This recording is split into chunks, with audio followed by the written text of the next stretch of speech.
Here we are with another Saturday Night Live Zoom, April 11th, 2020, in our simulated lockdown. I just watched a documentary I posted on my personal page about what's going on with this corona, and the other video of the scientist that was jailed in the US. She's also on the documentary. From what was presented, it most likely is made in a lab. Oh yeah. From everything been watching all this time and everything, that's really what it looks like.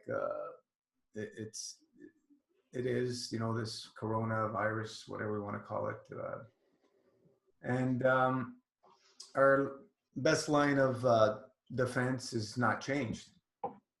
Live it, love it, use the tools. It's hitting people hard that are have a compromised immune system, and that would mean that anybody who's on very obstructive diets, pharmaceuticals, been vaccinated, et cetera, et cetera, et cetera. And there's people who disagree with me because they're all for vaccines, but I would highly recommend watch those two last videos I posted on my personal page. If you have an open mind, that is. If your mind is closed, we can't help you. They don't jail scientists for no reason, without cause, for no reason. There's something that they don't want out, and no, it won't go anymore. Anyway, it's very difficult for anybody to not think about what's going on, because we're all in this together. And I really want to keep the focus on the MFS lifestyle of less is more, because this is really this information that we all have is really going to allow people to thrive in any situation. If this goes on for weeks or months or years, everyone with this information that's been preparing themselves should not have any challenges to be able to thrive in this situation. If you're or at least just make most of your days fasting. And I don't think it's so much a personal challenge. It's more societal. Societal, yeah. Societal, yeah. Without a doubt. Oh, for sure. But if you have 50 people around you in total fear, and you're in total fear. Oh yeah. You have your field strength raised up, and you pass the knowledge, just the GAN's knowledge, just this little knowledge for the average person. Yeah. This is helping people, right? Straight on. I just showed a video, 6-year-old making it. We posted in the group. Nice. And people are scratching their heads. It's too difficult for them. Okay. If that's the way you think, it's going to be too difficult. But, most people are not going to live this lifestyle. That we know. We understand that. But the GANs, everybody that's been affected with this virus, with this energy packet, with whatever you want to call it, and has been using the GANs, has recovered. Everybody. So why not look into it? It costs nothing to make. Let me admit a few more people here. This is got to pay attention to the. You gotta let them know. Oh, now more work for us. Yeah. Hello, Gabriela, Ava, Kurt, we have in Darwin, and Ranka. I feel it's it would be good not to do this lifestyle from a place of fear, because it really doesn't help. Oh, no. Don't want to start it from a place of fear just because of what's happening. Just be your best self, and you have gathered enough information. I'm sure most of us have not just joined the Master Fast. We are not just now learning about it. And even if you're now learning about it, it's okay. Take your time. You don't need to make a drastic change in your life just because of what's happening. Balance is very important. Yeah. If fear is the only way that's going to drive you to be healthy, man, God help you. Healthy is a natural state for all species to be in. It's nothing to do with fear. It's actually the opposite. Yeah. So you know, it will drive us the other way. My thing was that, you know, after experiencing being bedridden for almost a couple of years, I did everything I can to never ever go back to that, because I didn't want to be in that state. It was horrific. Yeah, that was 15 months. That's no fun. Yeah, it was a great, amazing learning experience. Oh, but yeah. when you're in that state, it's not fun. And I can, you know, we can see so many people that are in those states that come through the MFS group. And some will just remain in those states. They just will not change anything. And they keep hoping for those magic pills to pop up instead of doing the footwork, which is something that we need to do every single day for our health. Spend 1 to 2 hours on yourself every day. That should be absolute minimum, 1 to 2 hours. And if you can't afford to do that, then we have to ask the question, is health something that is warranted?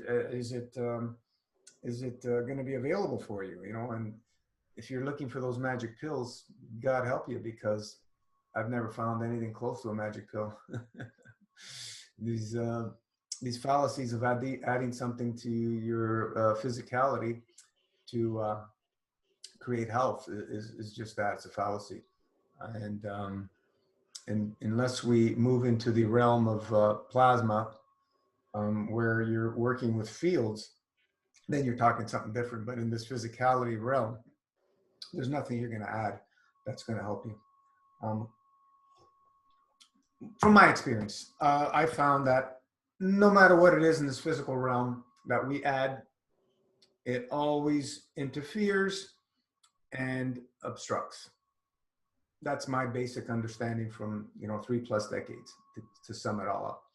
So when we have that knowledge and we know that if it's not addition, then it must be subtraction. And that's why we termed it the art of subtraction, because that's when you're going to see the true magic process happen in your life, when you start subtracting and living the less is more lifestyle. You know, like right now, we're all forced to live with less. You know, you go out to a store, you got to wait up in line. You go to the grocery stores. I mean, it's not forced, remember, you know, and that's fear. Well, okay. It's not forced. I mean, if I wanted to eat every day, I would be eating every day. It's definitely not going to stop me what's happening outside. What do you mean? There's people who can't work. They can't do that's forced. Yeah, but it's that's forced. You know, you cannot really change your lifestyle from a place of fear. That's what I'm saying. And you don't want to. If you know, it has to be from a place of love. You know, it has. Otherwise, it's not going to be more than ever. Most people are living paycheck to paycheck. Exactly. Yeah, that I. And it's not like, and that's most people. That's not just. There's just this area. There's a lot of stores. There's signs coming down. Big stores. There's signs coming down. I mean, it's very difficult for the average person to live his life. You know, yeah. Totally. Under these circumstances. I understand that's fear. That will bring. No, that's reality. That's not fear. That's reality. If I can't go to work, fear. It will bring. If I can't go to work, yeah, that's more than fear. It's a problem. Yeah, yeah, but it will hit you. It will be like, you know. You know, I mean, you got these big chains. Some of these places are paying 15, 20, 25 grand a month rent. How long can you go for? No. With no cash flow. No. You know, 30 to 40% of these businesses will not reopen. No. Law of maintenance. And that's probably a low number. Yeah. Law of maintenance comes in very quick. It's okay. So, some people are actually happy to close anyways. And then you're happy to go bankrupt and lose everything you worked for? To move on to another project. Yeah, but you know, change is not, you know, let it be. We let it be. It's not black and white though. Everyone has a viewpoint, right? You can come at it from a negative, a positive, but at the end of the day, there's reality, and you can attach When you your can't put emotion. food on your table and feed your family, that's freaking reality. Period. Right, and you can That's attach reality. you can attach an emotion to the reality, but it doesn't deny the fact that there's a reality. And whether people are in fear or not doesn't negate the reality of the system and the society that we live in. Yeah. It's interesting times, and we are all in this together, and we really must focus on the outcome we want to see more than ever, sending out, you know, plasma love always flowing, because yeah, there's a lot of people hurting, and you know, if this goes on for a while, we're going to see those effects happening from people not being able to put food on their table. That's going to be the big challenge. Yeah, when they, and you know, also, if some of us, you know, we can go on for a few months, no problem. And the ones who can't, and there's probably the Not biggest prepared. percentage of people in that category living paycheck to paycheck, it's going to be a problem for everybody. Yeah, the supply, We're all in this together. It looks like the supply in the grocery stores is going down. I don't know how about you guys, but Well, yeah, all the supply chains have crashed. There's no supply chains left. yeah, so Here in the States, we get like 30%. It's probably low. I don't recall the actual percentage, but a good portion of it comes from China, of our food. right, They even should, the food. And I'm not even talking about the junk you buy and all the balls. I'm just talking about basic necessities. Mm. there's a guy who made a video showing how desperate it is in many countries, United States, Canada, and so on and so forth, shelves disappearing and so on and so forth. Then he shows Saudi Arabia, shelves are full, and the people that were stuck in other countries are in 5-star hotels, all taken care of from their government. Yeah. And people So from all other countries. They're quarantined in 5-star hotels for maybe a few weeks. All meals paid, and you know, everything is, even I think if they are in a foreign country, they get to stay. I mean, I don't know, but and they get 60% of their salary. They will be receiving 60% of their salary for the next, I don't know, a month or I don't know. But yeah, they're taking care of them. I mean, they have money. Why not? You know, they help their citizens. If people can't see there's a massive agenda for vaccinations with all this, then we can't help them. It's all over the place. Well, you see, Gates is all over the news now. He's tied into anything to do with vaccination. He's tied into all these things. Yeah. So, you know. And people are for it. They are pro. Even the ones who are, I would say the main ones who are not into the vaccination are mainly the people in natural healing. Not even the ones who are into human rights. No. You know? No, not these ones. These ones are pro-vaccine. So it's pretty hard. They're gonna willingly line up for it. So it's along with the chip. For us to fight that one, you know, because people are pro-vaccines, the majority of them. If fighting, we're gonna lose. Yeah. It's amazing. Is media essential work? Media? For the deep state, it is. What do you understand? No. Well, all these news agencies, is that essential? I'm just kind of making a joke. Oh, is it essential? For the deep state, yes. Yeah. So if you understand marketing, they've done many tests in the past, like McDonald's and so on and so forth. Because they're closing essential businesses. Is that what you mean? No, I was just cracking a joke. No, they're advancing the agenda. Showing everything, like they've got cameras set up in hospitals. Why are they showing us inside? Like it's almost like it's a Hollywood set. Anyway. Yeah, no, what I'm talking about, it is essential for the deep state, like Steve was saying, because marketing has to continue, or it falls off. McDonald's and all these things, they've tried to cut down their marketing costs, and the sales started going down. They've done it tests many, many times. But do you think they'd continue spending the money if they didn't have to? They have to continue spending the money month after month after month to continue their sales, because it's brainwashing. It's marketing. That's the way it works. It's just brainwashing. They got to continuously pump it out. This is what these 6 families that run all the mainstream news media, they know this, and it's continuously being pumped out. Feeding people. So yeah, Yeah. it's essential for their business. It just depends what you define essential as, right? It's not essential. They define what's essential, not you or I. Yeah. I know, that's what I'm saying. Yeah. It's not essential to live, like it is to support an artificial financial system. But to me, essential is like what? Food, water, shelter. But I don't know.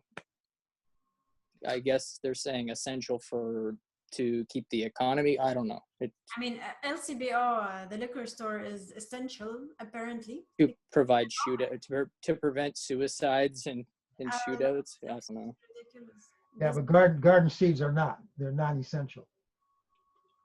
I mean, it's good that there are some herbal alcohol out there. So if they shut down the health food stores, we can go to the store. But shutting down the economy and a lot of these people's jobs, that doesn't support the thing you were talking about with all the advertising, right? But it supports the agenda of pushing you into the government system. Right, but I'm saying if You're right. it supports the agenda, it doesn't mean it's. You're right. You see what They I'm don't saying? care about the economy. They don't care about the economy. There is no. I know. economy. I'm just playing devil's advocate. Yeah, you're right. It's definitely not essential. Politics, they get paid every month after month after month. No problem. They don't have to worry about anything unless the people wake up. No, not today.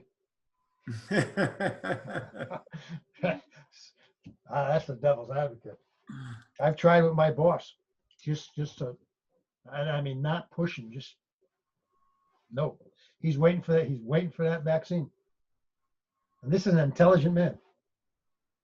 Yep. Many of them.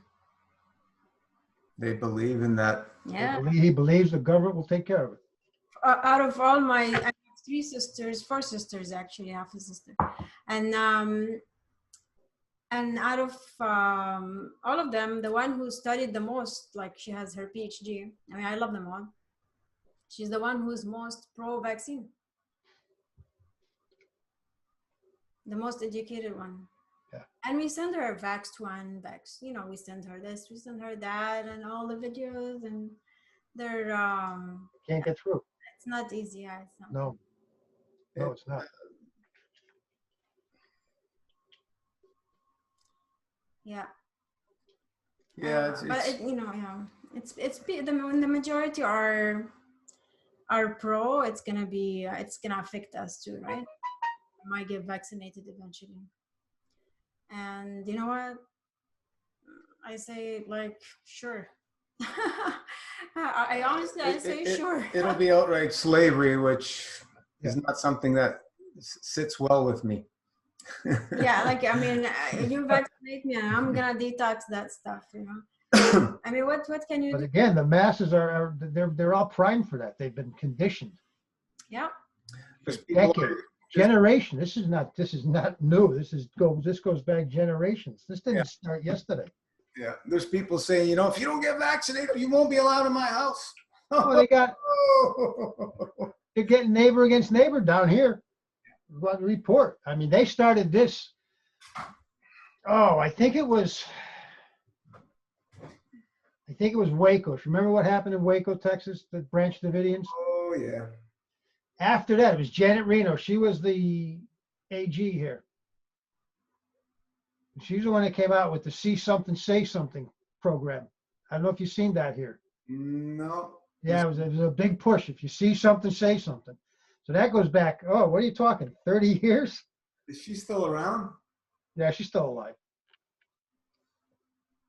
They live forever. But I mean, you know, that condition. I'm just saying that conditioning. It's not. It didn't start yesterday. It goes back, way back. You Yeah. slowly start conditioning the population to a certain mindset, and here we are. Yeah, the vaccines, like my dad, he's 70, he used to be a pharmacist, and then yeah, and he is definitely pro vaccines. Yeah. Um, the older people definitely can. Who else? I just can't understand that people buy into that fallacy that you can inject something to gain health. It's just like, okay, sure. But all the empirical studies show what the damage is.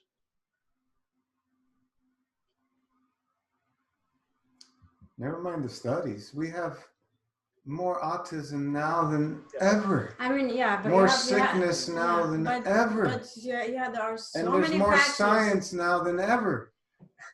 Yeah, I mean, you have to show studies. You can't just say, "Oh, this is because of that." No, that's what I'm saying. I'm not saying It has to be studies. studying. There's There are hundreds. studying from the usage and the results of it. That's what I was Yeah, you referring can to. blame it on Not just a study. Yeah. All the evidence is there that shows none of these things are any good.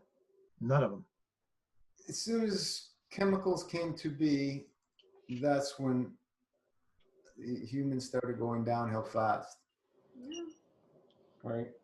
The chemical agriculture and everything else, and medicines. And I would say the food is worse than vaccines.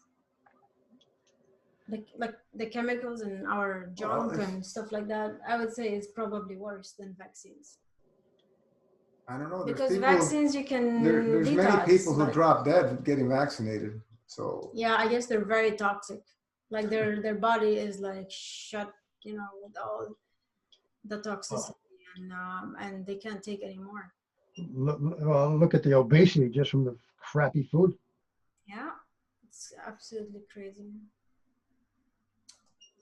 We're in for a ride. And we really have to stay focused now. Yeah. More than ever. Because I don't know how many hours of information I've been watching and reading and so on and so forth. There's lots going on, and we really cannot verify what the real agenda is because there's so much information. But like we were saying earlier, this thing, from my understanding, definitely looks like it's been made in a lab. And anytime you introduce synthetics into the physicality of the human body, weird things happen because the body cannot recognize these things because they're not found in nature. And that's where the challenges come. And that's, with all chemicals and drugs and so on and so forth. Genetics, even genes, yeah. So, the good thing is that most people who get this, whatever you want to call it, don't even know they have it. And the other mass majority get over it within a few days. Yeah. Some little cough or chills or whatever. And then, the ones that are most vulnerable, like we were talking earlier, somebody who's elderly and very obstructed, and especially when they're on meds with other health issues that they've have a compromised immune system. So we've had 5 deaths in the town I live in over the last week, but the age is 79 to 87. Yeah, they just closed down the big supermarket up the road again up here, 7 people. And now after that, they started locking down everything. This is one of the most infected areas in Canada. Yeah, I saw that. They're saying so. Yeah. It's interesting, that's for sure.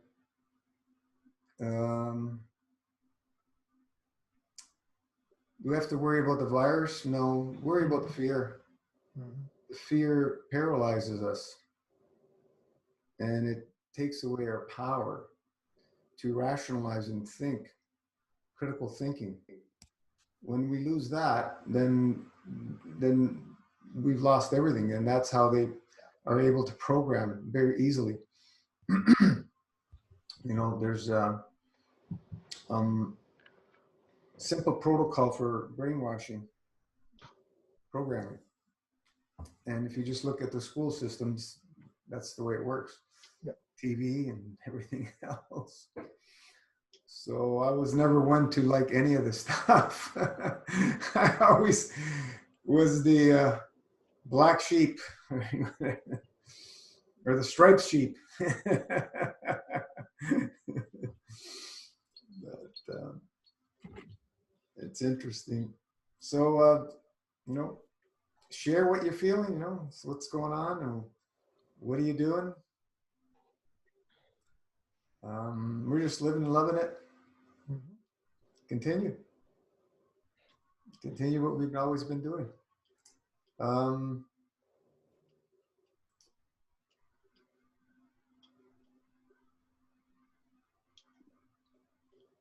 Do you think a virus has any power compared to the terrain?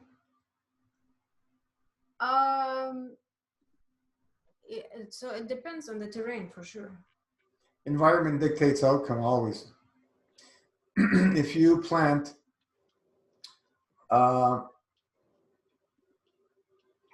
what's what was it?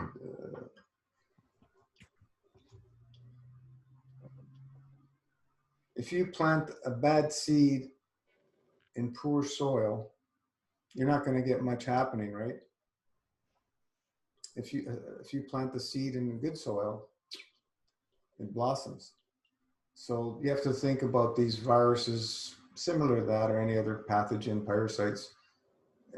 So they need a terrain for them to be able to sustain themselves and thrive. They have to have certain things in order for that to happen. So, a body that's very obstructive is perfect playground for viruses. Absolutely. It's not simple. It's always environment dictates outcome. This is how creation works. We've, touched this many times in the past where, what came first, the chicken or the egg? Plasma. Plasma created the environment, and the chicken was manifested immediately. There was no any other way. It cannot happen any other way. All species happen that way. They don't just go through evolution and all this stuff. It's an environment that creates the outcome.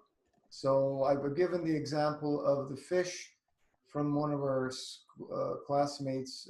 He's in Australia, where he was out in the wilderness, and they had a massive rainstorm, and in the middle of nowhere. And after the rainstorm, there was puddles everywhere with fish in them, and there was nowhere that these fish swam into these puddles because there was no rivers or streams where these puddles were. They appeared in the puddles, and there's other situations that I've read about similar to that. And also over here in this area, which was all farmland, we had a wild rainstorm one time, and there was frogs everywhere, like gazillions of them everywhere, being run over by cars. Yeah. So these things, we can try and look for other different explanations, blah, blah, blah, blah, but environment dictates outcome. The fish is interesting because they need water, right? So if there was no water and now there is water, the frogs, maybe you can understand because they just move from one area to another with the rain. But the fish, yeah, if all of a sudden you have a lake and you have fish in there, so that's interesting. Well, you look at Wim Hof. He did that experiment where they injected him with bacteria and it didn't affect him at all. Beautiful. He just did his breath work. He put his body in a state where pathogen was introduced, had no effect.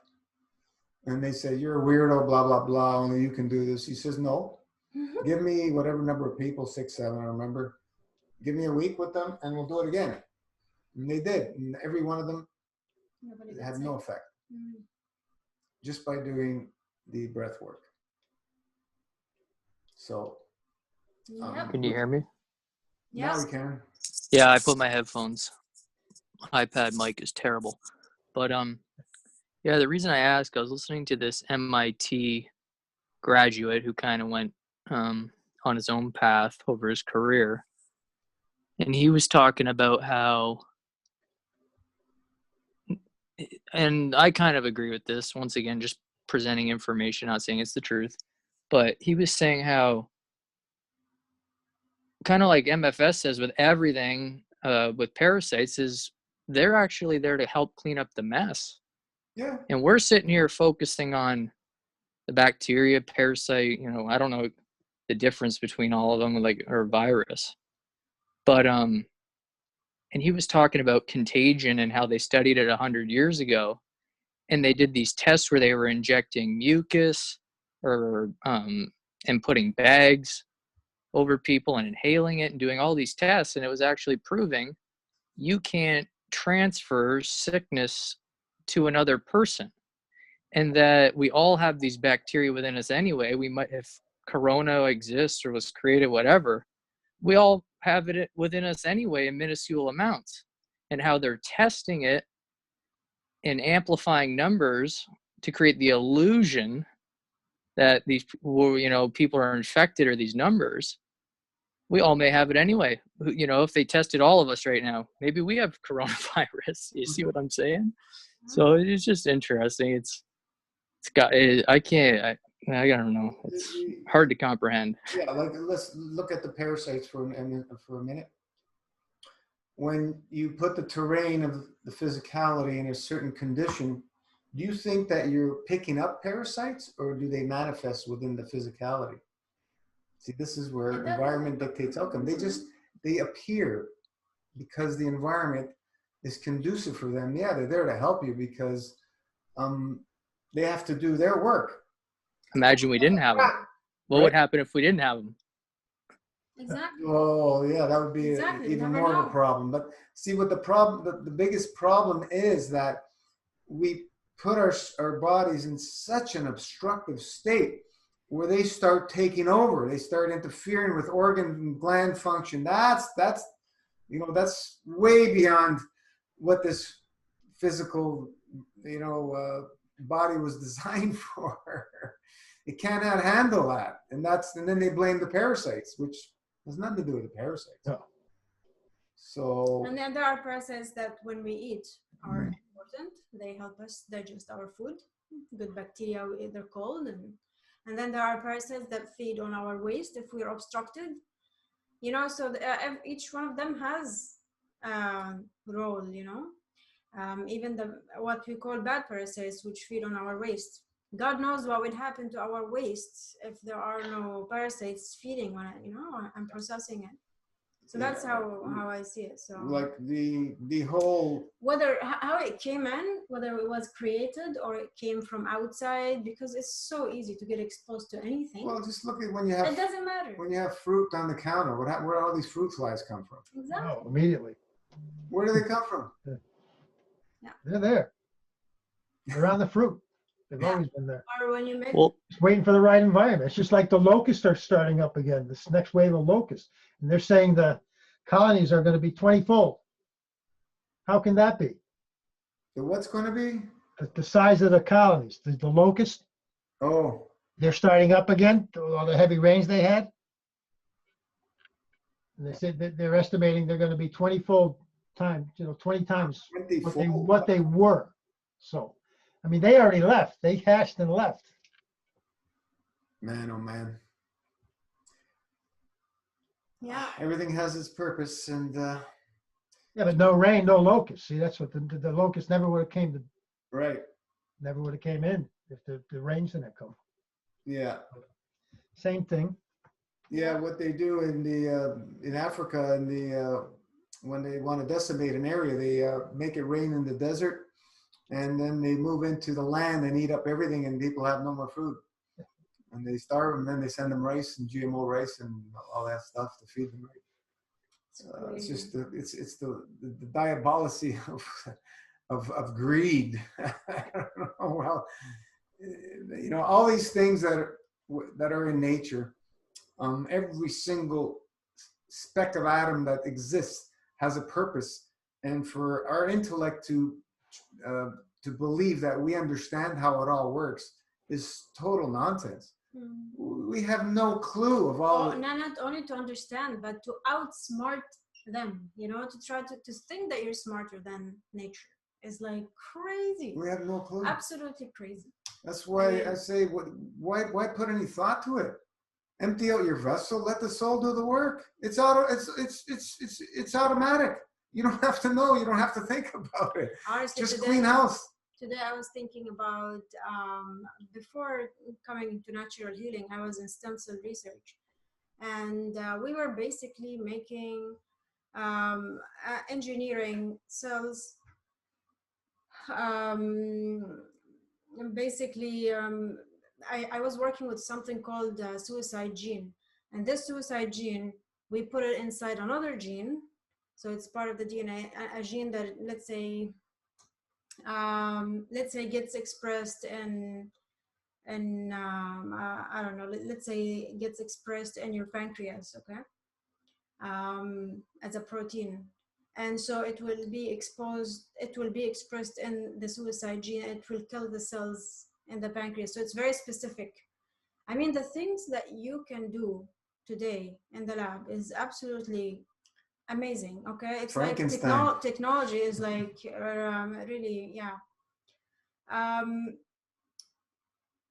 But the whole idea was that I had two projects. One was regeneration. Let's say you put this gene inside pancreatic gene, okay, and it expresses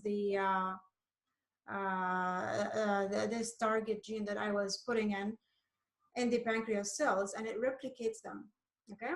And so you would have pancreas cells in the dish. And then these stem cells will be used to implant them into a human being who is whatever, like no insulin, they have diabetes, right? Or into the liver if they have liver cancer, or whatever, heart, or wherever you want it to be put. But that's like just one small project, and you can apply it to so many, like potentially you can apply it to so many different things. But to think about it, you know, of course, the aim is to help, let's say, somebody who was an alcoholic and was over drinking, for example, or whatever. Their liver is so toxic, it's damaged, they have to remove he had cancer, or they had to remove his liver, and they needed a transplant. And now they don't have to wait for a transplant. They can have their own cells, their own DNA, kind of liver cells. They're artificial liver cells. You will never be able, that's one thing we know for sure, you will never be able to imitate nature. You will never be able to imitate nature. So first of all, it's not going to be natural. It's going to be artificial liver cell. 3D print a liver. And it did not go to the root cause of the issue, right? So the person, maybe he will stop drinking alcohol if, let's say, alcohol was the problem. But what about the rest of the lifestyle? It's still there. They're still toxic. They're still, you know, doing damage. So they're really not changing their lifestyle. And meanwhile, you know, after that, I started learning about natural healing. And I tell you, I will throw everything I learned in the garbage. And before that, I worked in vitro fertilization, IVF. It's called artificial reproductive treatments, right? That's the name of in vitro fertilization. It's called artificial reproductive treatment. So it's absolutely not natural. And now you're dealing with babies. Now you're dealing with like, you know, you're dealing with kids, not only with the mother who is pumped with all these drugs, but also with a baby, a newborn who is going out, you know, who would be exposed to so many drugs before they are born. The mother will be exposed, and then once you have the embryo, you put the embryo in an artificial environment, so the embryo will be exposed, and then you put it back into the belly of the woman, right, into her uterus, and give her more drugs to keep the implantation. I mean, the whole process, and there's something called epigenetics, which I'm sure many people heard about. And that's when I first heard about epigenetics. That's maybe 15 years ago. And I was fascinated by epigenetics because it tells you that the environment dictates outcome, right? So all these drugs affect the baby after they're born. Just imagine how many of these Studies, children are walking scientific the earth. studies show you that if you add this factor to the median, that's just one factor. If you add this factor, you would have this abnormality, Down syndrome or whatever, you know? I mean, it's crazy. I have a friend, she injected sperm that was immotile. It was not moving.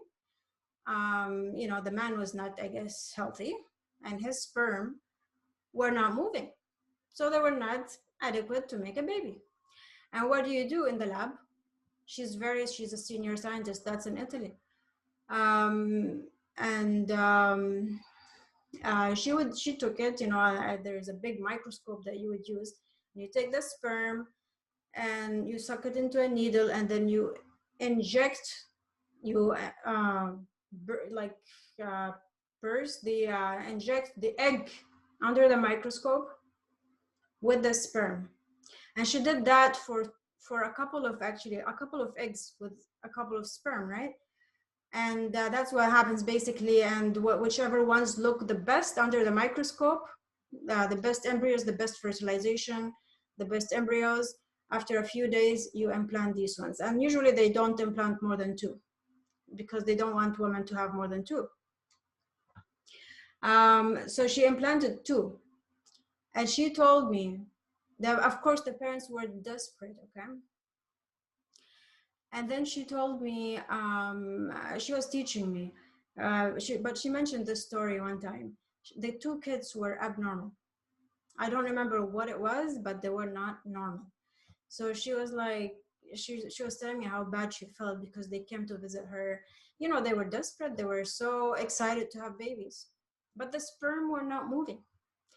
I mean, yeah, like, so for me, yeah, fertility treatments, of course, I didn't really understand It this goes against the until laws of nature. I didn't really appreciate nature until I started, I got into natural healing. And then I was like, now I tell everybody, do not do IVF or artificial reproductive treatments, any kind. So do not do it. Do not do it. Monitor yourself at home. Don't even go to a doctor. Fast. I mean, yeah. I mean, I don't want to be against. You know, we love doctors, you know, but I'm not against anybody. But that's my opinion. Seeing both sides, seeing the artificial way and the natural way, I would say, my sisters, I told them, don't even think about it. If you can't have kids, don't think about it. But of course, they will do whatever they want. They're not gonna necessarily listen. And yeah, and same thing with stem cells. I mean, it's not applied, the technology, so much. Like the research that I was working on, but it's absolutely it's crazy. I would not recommend even before this thing gets applied, because it takes, God knows, 10 years maybe for a technology to be used on people. Even before doing the research, I would say it's a bad idea. Don't even think about it. Just change your lifestyle, and trust me, you can do a lot of things by just changing. It's too much work to spend 5-10 years to get healthy. Go get artificially, you know, knocked up and simple. Yeah. I mean, just 1-2 years of cleansing a little bit, you know, before you try to have babies. 2 years is not enough for me. Yeah. Not from You know, I could follow up on what Kurt was saying. This whole coronavirus could just be the trigger. We could all be carrying Yeah. something. And this is just the trigger. Aranka, you want to say something? Unmute. Yes, I worked for a gay couple in Toronto, and they bought 12 eggs from a lady that they selected the woman, and then they had to spend a couple of years to find a proper surrogate. And then the surrogate mom that they found was overweight, unhealthy, diabetes. Sorry, did you say a gay couple? Yes, Okay, so 2 women, 2 men. 2 men. Sorry, 2 men. Yeah, so they had to find a surrogate woman. Right. Sorry. Carrie. Okay. Yeah. So they donated this. Sorry. They bought the eggs from one woman, Well, yeah. 12 eggs or something. Right. And then and they got twins, the first set of twins, fraternal twins, and both twins have a very rare genetic disorder. Wow. It shows up in the kidneys. They are constantly thirsty, and when they drink water they blow up. They don't regulate. They're now 6 years old. I looked after the kids, the babies, when they were 4 months to 2 years. So I was witnessing tremendous suffering. And can you imagine to be always thirsty? Always. Those kids, Wasser, Wasser, Wasser. They were German. And they just wanted water, water, water. I just felt so sorry. And that So- makes them more thirsty. I know. Yes, yes. Yeah. So now, according to, there's one specialist somewhere in Calgary, and according to him, tea, herbal tea. So they can drink a very little bit of chamomile tea. That's it. Something to help their kidneys, I'm sure. Anything Yeah. to help their kidneys. Yeah. Right. Yeah. Uh, I guess about this coronavirus, my input is it's very harsh. A download that came to me that basically this is nature's way of calling the 7 billion people. The weak will go and the strong will stay. I am so sorry. I mean, I have many dear ones who are very compromised, and I would miss them. And even if it's me, why bring the whole society or the whole world down to the lowest common denominator? Isn't it? yeah, it looks like though. It looks like it's planned. You know, it doesn't look like it's natural ways. And you know, it doesn't look like it's a natural. So I'm sorry, Rena, but what I meant is, why do these lockdowns to protect these tiny, or not, maybe not tiny, maybe it's a huge layer of populace that has to go through this manufactured or natural occurrence. It's like a tsunami, Yeah. a foreseen tsunami. And then why can't the society just, those people who can carry on? No, we have to lock down everyone, kill the small entrepreneurs, make them beggars, slaves. It doesn't make any sense because in the past, of all these kind of things, they would keep the people more vulnerable, you know, locked up and separate. But at the end of it all, you cannot protect people from this energy packet because it has its cycles. Yeah. And what are we going to do? Stay locked up forever? They're making the next round worse because you're not allowing a herd To mingle, right. yes. You need to So- mingle to get stronger. Yeah. Right. You Watch develop out for low immunity. September or that second wave. Yeah. But that's when school starts. The kids need to mingle. They need to. Oh, they don't give a crap about school or what's going on. Are they in school right now? No, I know, but I and agree. I take out my 3-year-old son, and I'm sorry, not son, grandson, and we go to the playground. It's empty, but I don't really care if they say it's closed. He needs to pick up the stuff, whatever it is. Mhm. Yeah.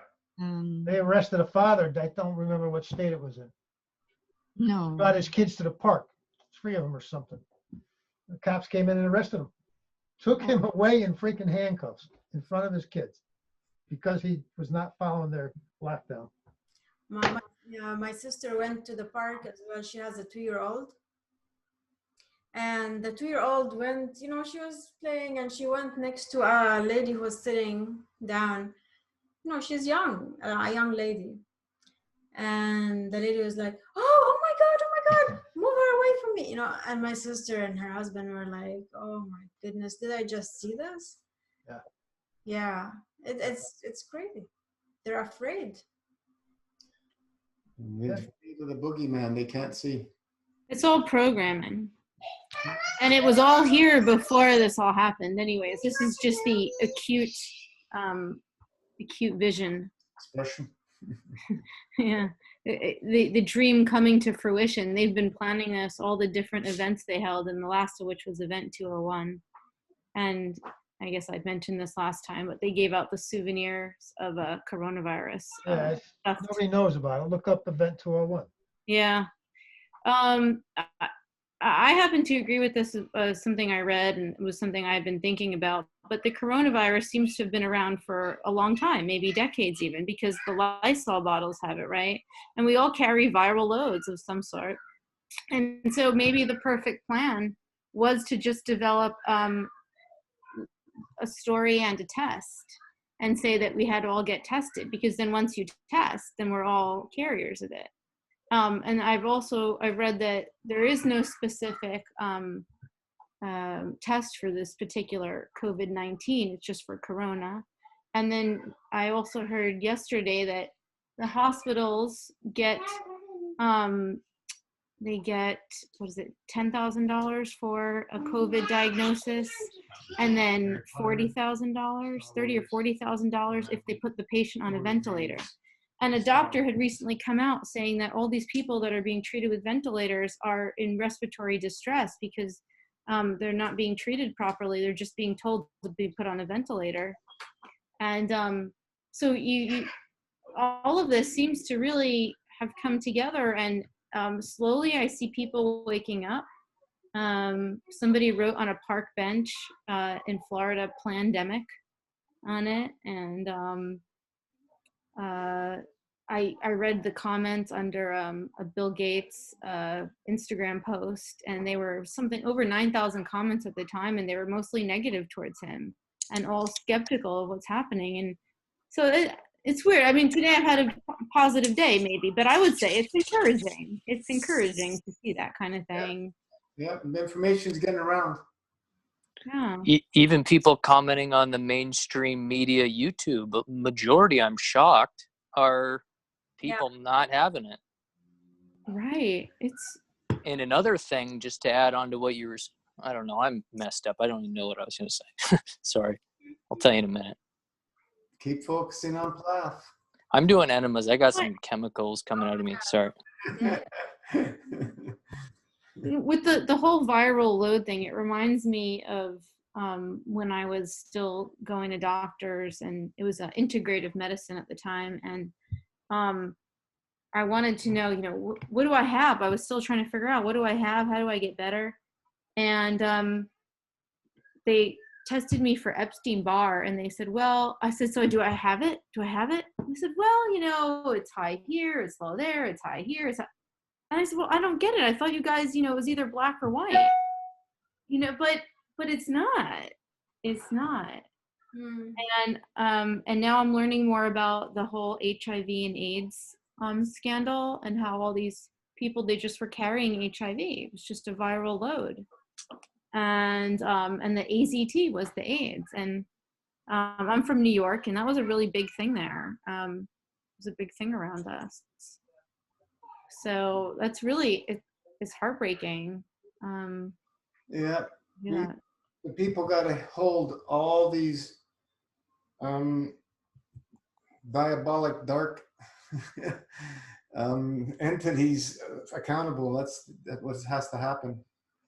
It has to be, we have to hold them accountable. Them, any of their family members, friends, or whatever that had anything to do with making profits, gaining anything from these outcomes, they all have to be held accountable. How do we hold them accountable? Well, we have a system for that. Throw them in the jail and throw away the key and feed them shit. You know, it's I don't know. What can you do with this diabolic mentality? I wouldn't feed them shit. I would put them on master fast. I don't know. Personally, though, the best thing I think we can do, or I want to maybe start doing, is researching the law. And at the end of the day, I get that, you know, they're going to do what they're going to do, because I just watched a video in London of a woman, and she was very calm, very intelligent, and knew her rights.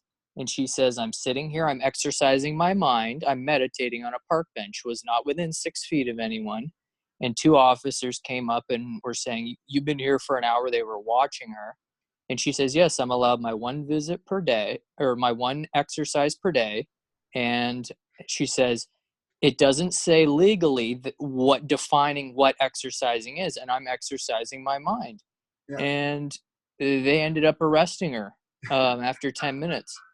But another thing I did, and it's nothing heroic, I was in a line at Metro today, and there was probably 50 people, not 6 feet, some of them 12 feet apart voluntarily. I'm about 500 meters from the friggin' entrance. There's a dude ordering people at the front of the line about where they should stand. So I get up there, stand next to the propane, sir. I said, it's 6 feet, right? He goes, yeah. I said, okay, I'll stand 6 feet. And I'm not trying to be difficult. Sorry, it's not love and light.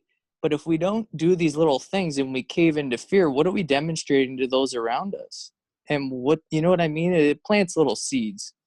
So yeah, I want to start researching the law and just doing the little things about knowing what my rights are so they don't get worse. Because it's, yeah, I'm going to stop talking. So. No. Yeah, one of the stores I was lining up, and the guy is going, the security, we can only pay by preferable credit card or debit. I go, cash is legal tender. He goes, yeah, but we prefer. He likes you. Give them a hard time too, huh? You got to stand up because people are asleep. They're asleep. One woman noticed she's there. Oh, can't use cash. She ran to her car to get her card. Because that's when I screamed out, no, cash is legal tender. What are you doing, man? You're giving into all this crap? Yep. In the entranceway, when they hand you a cart and they say, this cart's clean, I say, oh, no, I want the dirty one. I go for the dirty one. That's being difficult. People believe that a mask and the gloves is going to save them. They really do. You know, using all these disinfectants, they believe it's going to save them. I want to start swimming in raw sewage with George Carlin. I think maybe we're also headed to a new awakening of our knowledge. And just like Kurt's saying, Kurt's interested in the law now. And for us, we are working on a garden and learning how to grow seeds and so many years spent with a public education, you know, or with an education, whatever that thing was. And we had no idea how to grow our own food, but, you know, so now comes the knowledge. And I think hopefully people will really, maybe we'll all contribute back to each other then too, with the new knowledge. Yeah, guys, I've been listening now, very interesting. And can you see is that really that we don't know enough, or is it that we know too much? That's one thing. Or do we know too much of the wrong thing? Enough That's to correct. And you see, I always propagated that the more you know, the more you destroy yourself. Knowledge is actually destructive. In particular, when you go into man's fantasy, when man tries to master the whole universe and knows exactly how the whole universe operates and functions. And then you see situations like that. Remember, this situation, why isn't the whole society, doesn't every politician, doesn't every government tell you that it's all for the benefit of humanity, it's all for the benefit of ourselves? And now we're in a situation like that. How can that be? Why are we in debts? Why we have so many things going so completely wrong? But aren't we on the way to utopia? Aren't we on the way to paradise? Isn't that what we really been told? And it's going to happen. And now we're in lockdown. And now we're in the most miserable situation that we have been since Second World War in the Western world. I mean, doesn't that, see, that's humanity. And the But more... is that humanity, or is that the people who guided the education? Yeah, but it doesn't matter. It doesn't matter because it's the masses always will be led by minorities. Always has. Tell me when it wasn't that the case. It always has been that way since existence. You always had people that led, but the people that led had different ideologies, and that has changed. When we separated ourselves away from nature, when the indigenous people were wiped off the planet, taken away, Red Indians, all around Aboriginals and so on, that's where were they living? Remember, that's why I said, what is our alternate? We can debate and discuss and throw mud at each other and do all sorts of discussions, as we always do. Look at this. Go on the internet, go 360 degrees and you'll find explanation from any person in one direction, in that, he's right. Who's right? You know who's right? Yourself. Only when you do your own thing, when you live local, eat seasonal, eat wholesome, live that way. In my interview last year, I said, stop transportation. Stop air transportation first, cut it out. Cut air transportation.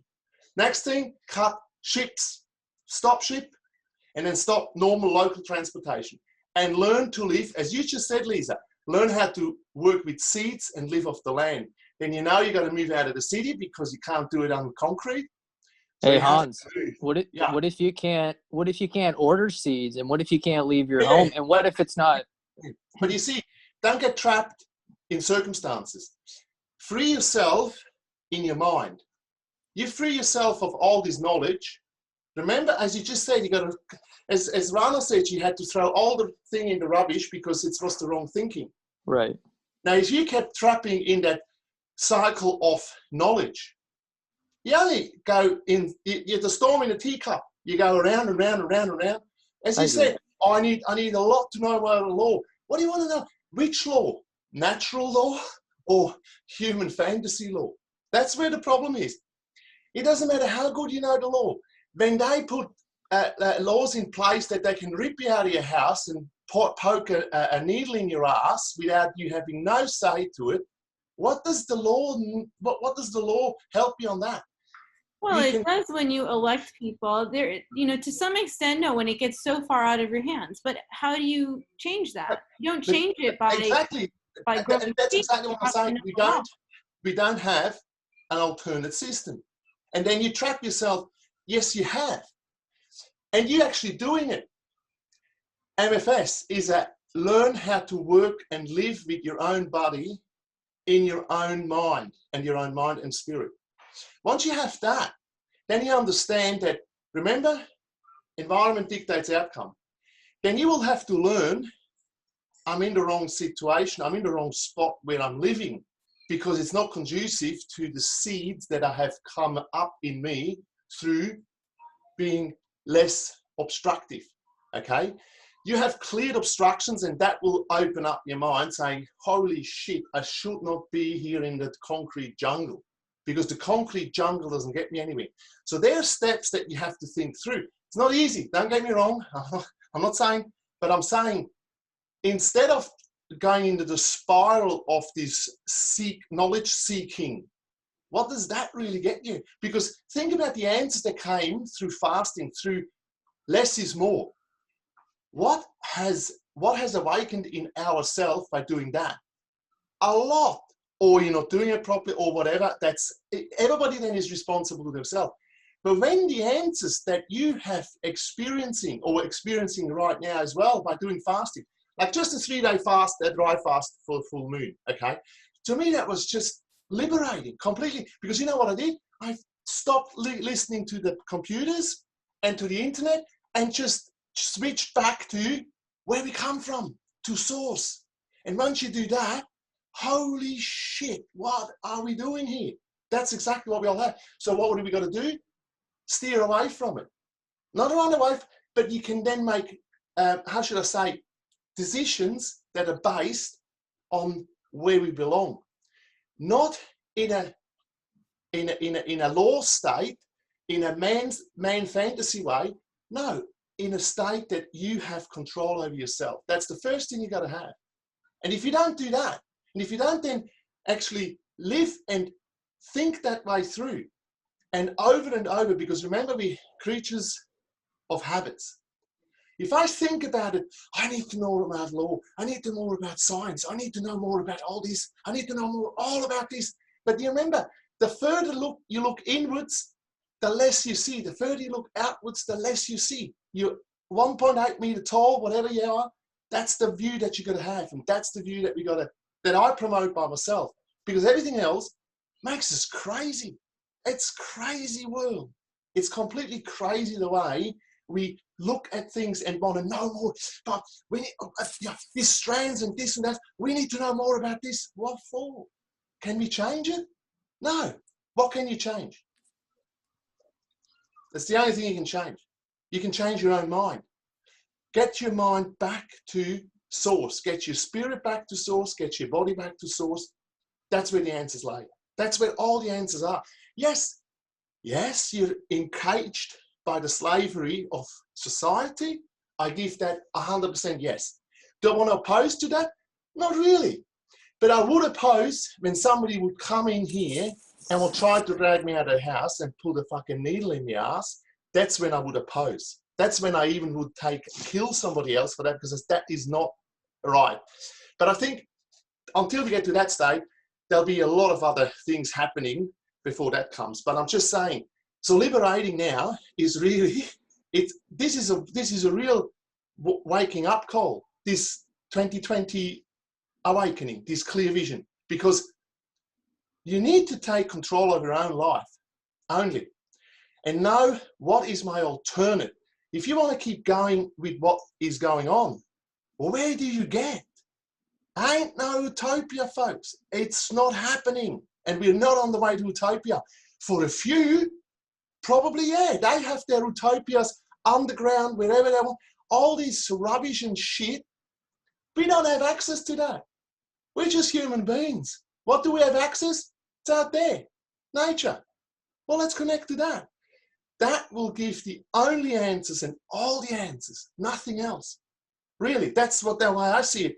Because everything else just makes us really, really crazy. And I stopped this. With a 3-day fast, dry fast this week for full moon, I cleared so much shit again out of my head that just completely clogs you up. So sometimes you have to do your own reset again. Say, where am I? I got to reset myself again. Because the more you spin in that, the more you go in the teacup and spin around, it's not going anywhere. The only thing that you can feel liberation is, as somebody mentioned, the lady sitting out there doing meditation. She knows she can't do it because she gets pulled over. The law is even on her side. They still take her away. The guy that sits in front of the metro station and tells everybody what to do. I mean, this is here everywhere. And I think, what the hell has he got the right? Do I care? No. Let him be happy. All I can do is get back to myself, reconnect to nature, and let that talk to you, and then find steps. I got to get out of this. I got to get out of this. This is all there is. Because if you want to be within, environment dictates outcome. Now, that is a fact. Look at yourself through doing MFS, how it changes. You change the environment, the outcome changes completely. We all had that experience. Now, that has to be now taken into the real life, into your real, where you live. What am I doing next? Learn how to sow seeds, go and plant plants, do this, learn to reconnect with nature. That is, we came from there. We severed ourselves. Remember, we severed ourselves. And here you can see now, if we go, just think about it. Where is this going? How long is this going on for? What can I do Do I want to follow that? And do I want to show that I know more than somebody else? Mate, you can't even convince your own spouse for an opinion, to change his opinion. How can you change the world? That's the silliness that we have. Right. But the thing is, I'm a young guy. I got my own stuff, and I'll come to these realizations on my own, right? You can't force me to have them either. So there we That's go. correct. Yeah. I do think we can't discount what we can learn, things that we haven't been taught or lies that we were taught, and we need to unlearn. And we can make a difference. Yesterday, somebody's county instituted a new rule. I can't remember if it was you had to walk on a certain side of the street or what. Anyway, somebody got the number of who did it and was able to get enough phone calls in so that they reversed it. So, you know, Okay, that's not what you learn in, you know, all these years of schooling that we have to listen to our authority. And, you know, now we are able to take things into our own hands and not be cowards, not be fools to what they've done to us, and we can stand up. And I've even seen cell phone towers getting taken down now too. But I agree, look, with that. But what I'm saying is, when you look, everybody says, oh, you know, like you listen to, you know, when you go, oh, we need to awaken. Well, what do we need to awaken to? That they're doing things wrong? Yeah, okay, awaken to that, and then what are you going to do? Okay, we'll stand up, so we'll take the cell phone tower down. Well, does that stop the whole thing in its track? Think about that. The ramifications, the system that is in place is there to destroy ourselves. You cannot change that. They will destroy this. They will destroy humanity. That's. I mean, how can you think that more knowledge and more knowledge and more knowledge and more knowledge will help? We've never been in more debts. We've never have more plundered the planet. We never have more polluted the planet.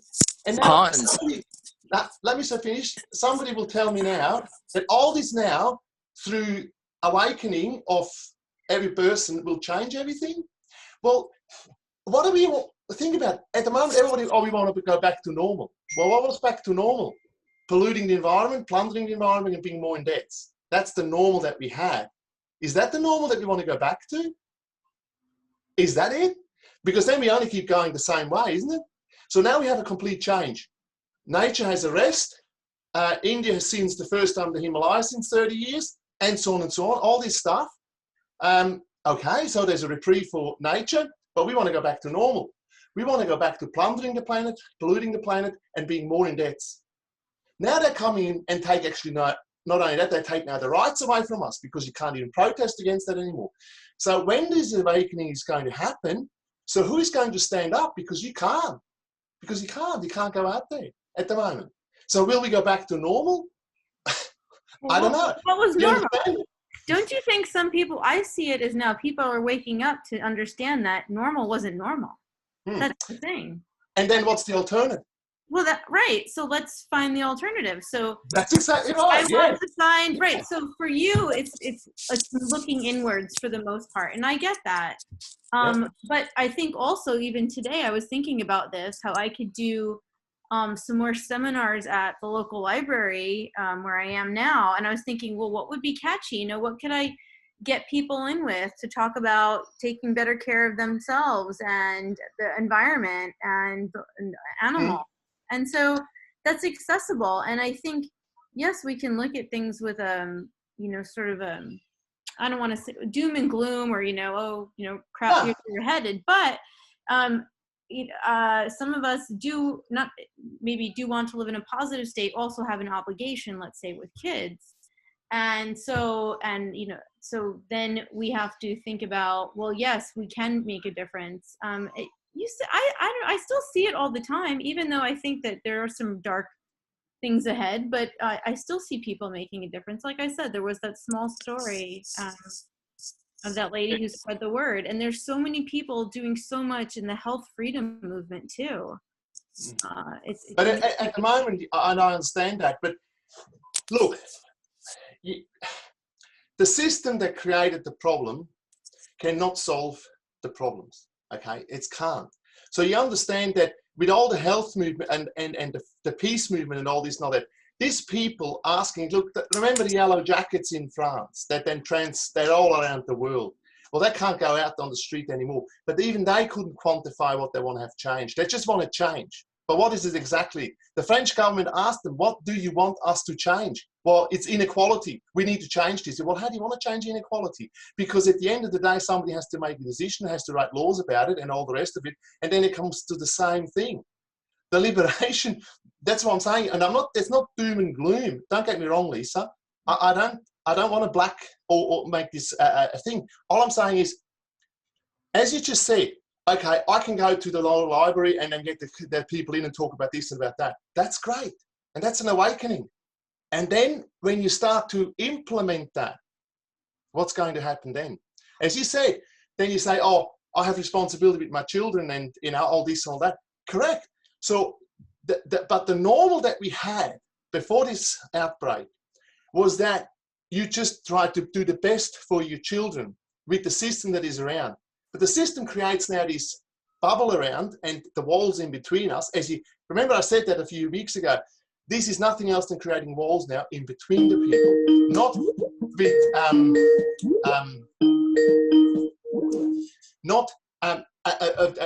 groups. No, as you can see, when somebody stands there and tries to take the laws in his own hand, that's a wall. He starts to create a wall between you and between him and myself, because he talks shit and he makes that's what creates wall. Social distancing is nothing else than wall building between people.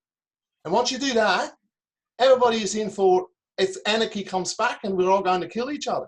That's we go back to I agree about what you said with the system won't fix the system. And I would say what I'm seeing now, and when I say I want new knowledge and Kurt wants new knowledge or whoever wants new knowledge, I think this is going outside of the system. I think people are seeing it, even people who use the system, like let's say a health freedom person who still who's fighting for the right to keep their kids in public school, now is awakening to maybe they should be homeschooling their kids, and they see the difference. So I think people are looking outside the system. But that's not like you see. It depends. Like it's all about interpretation on that. But what I'm saying is that the way there's only one direction that we as humans can take, and that is being where we belong and appreciating and being balanced with where we came from and where we go back to, and that's nature. So if anybody, whatever you do, if you just try to improve one part of the system, then you still work within the system. Okay, even if you start doing your own plants and doing your own and gardening, you're doing it within the system. You understand? Until we separate ourselves and actually move away from the system. That means sacrifices in a way. It does, because there's no alternative. It's not that there's another world that we can just step into. Oh, this one is not so good anymore. But remember they were looking for planet B, you know, like so we can go planet B. I mean, just that in itself. So we stuffed up the planet A, so let's go to planet B. And then we'll do everything much better over there. No, we don't, because we're not changing our thinking. And I say the thinking, and don't get me wrong, I mean, this group has, I mean, all of us that have done that fast, that live with less is more, have done changes to ourselves that then allows to see the new and alternate, not an alternate, the real way of living. And that means being in balance with nature. So that means you have, and that's might be a step backwards at the beginning, but the liberation that you will that we could experience, but we can't. Doing that, going back to nature, will then allow to thrive in a far more balanced way, not like we do now. That's all it is. Look, and that's where, as I said, you can't. How should I say? We need to. It has to happen within first. You must be the change you want to see. Okay, and once you have that, then you really got to make steps towards that and find like-minded people to do so. And then we need to step away from the system. That's why the Titanic metaphor that I said, we're all sitting on the same ship.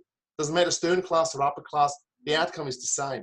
Until you get a life vest and a lifeboat and separate yourself from it, you're going the same way. Doesn't matter where you go. Oh, but I have now a window seat. I can see much more better, but you're still on the same vessel. You're still on the same destructive vessel that you're on. And that's all I'm saying. All I'm pointing out is I don't have the answers. Don't get me wrong. I'm just seeing that I know what I want to see is, or what I'm working on is on an alternate that is conducive to people that are not want to follow the same way as what we've been following since I'm born. You know what I mean? Since I'm born, I've been infiltrated and have been entrenched in a capitalist consumerist system that has got us as far as we right now are in a lockdown situation where we thought we should never be. Simple as that. I feel like I'm in a communist system right now. But you see, that's another thing, you know, they're making that the Chinese are the scapegoats now, you know. But that whole of you, I mean, I grew up in Europe, okay? So I knew about the pollution, all that, and we transferred the whole manufacturing over to China, to Asia. So we're not polluting the world anymore. And we have given them all the knowledge, and they've taken the knowledge now and they have taken it further. And they turn around and say, what are you going to do about it? You wanted us to do it. It was okay for us to be the cheap labor for you for a while. So now we'll turn the things around. Just saying, it wasn't the people who, the masses didn't give that over. The politicians wrote that. Yeah, but you see, that's what I'm saying. It's always minority that lead the masses. You can't change that. There's always going to be, right. It's always. There's always going to be, there's a leader, they're the leader of a pack. And you can see that when you look back, and I can only quote the Red Indians and the Aboriginals here, they had town meetings. They didn't let the thing go too big. Then a new tribe started. If the numbers became too big, that's correct. Because all our problems can only be solved locally. You cannot solve it globally. How do you want to make 100% of the people happy 100% of the time? You can't. But in indigenous circles... And depopulation. That's correct. But is that a fair thing? It's not fair, but we were on our way there. All right. Well, you might be the next that has to go. According to Bill Gates, probably. I'm just saying. So that's where you got to look at.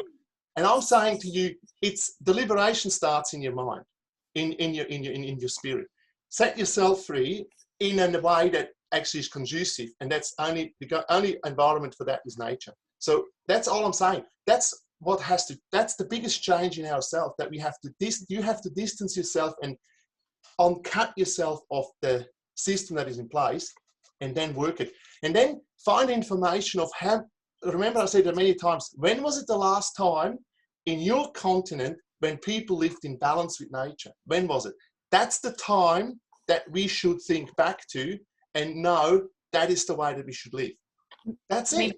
Maybe never. It doesn't mean you have to go in teepees and do that. But I'm saying from an ideological point of view that we let each other live and let live.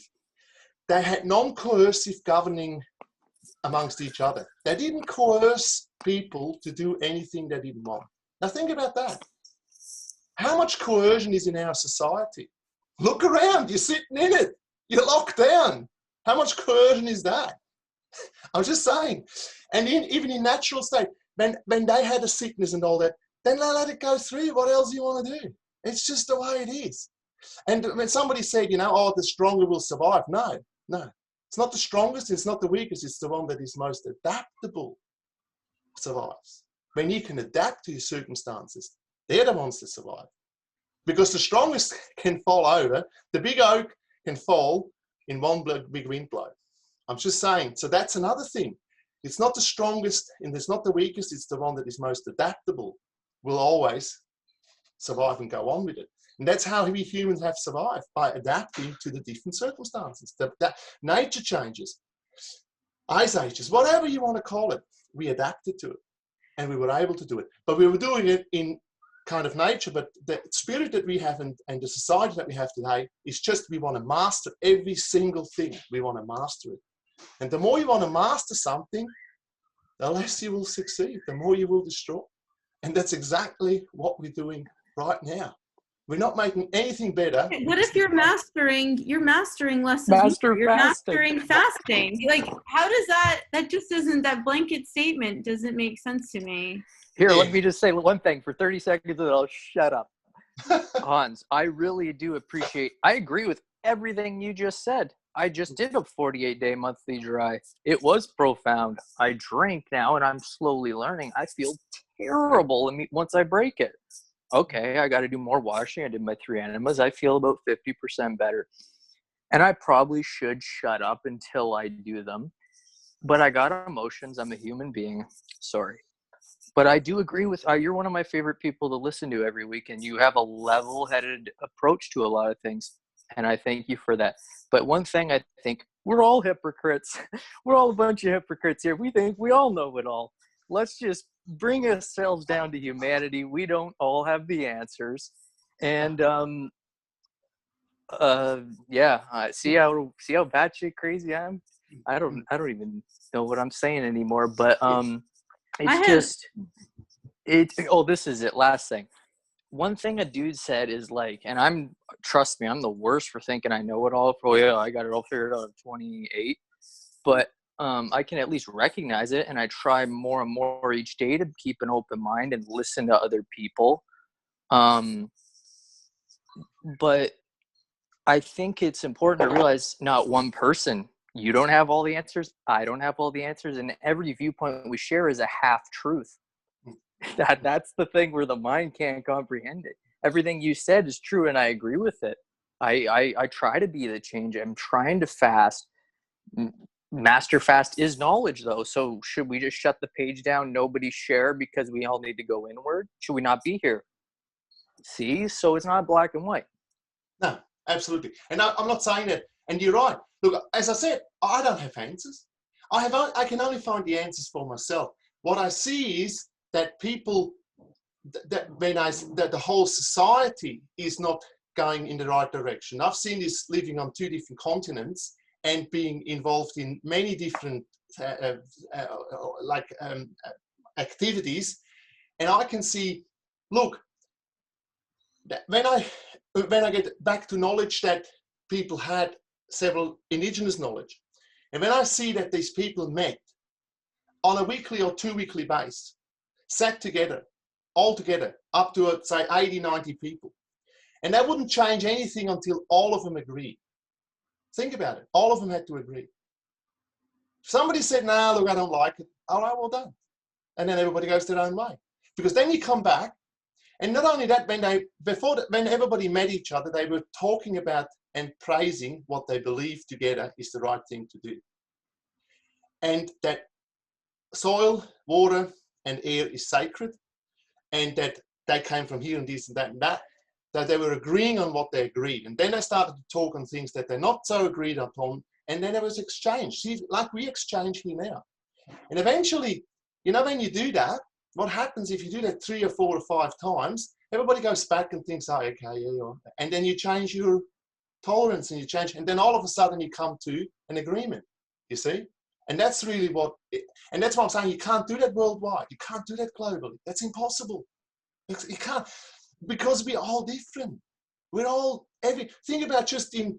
Are we all different, or are we all the same? Yeah, we come from the same, but we're all different. I like to humble myself sometimes with that. Right? Look, I grew up in Switzerland, and I can tell you that Switzerland has a lot of mountains, the Alps, okay? And there's valleys, okay? Valley. The river goes through. Now, a farmer lives on that side, and another guy lived on the other side. They could see each other, maybe only 500, 600 meters across, all right? But they only came together once or twice a year down into the valley because that's where they lived, all right? And as close as they were living together, they had so many different opinions when they came together in the valley and argued about it. Now think about it. They were living 500, 600 meters away and they had big arguments. But what they did, they just discussed it and agreed. That's why Switzerland was a confederation.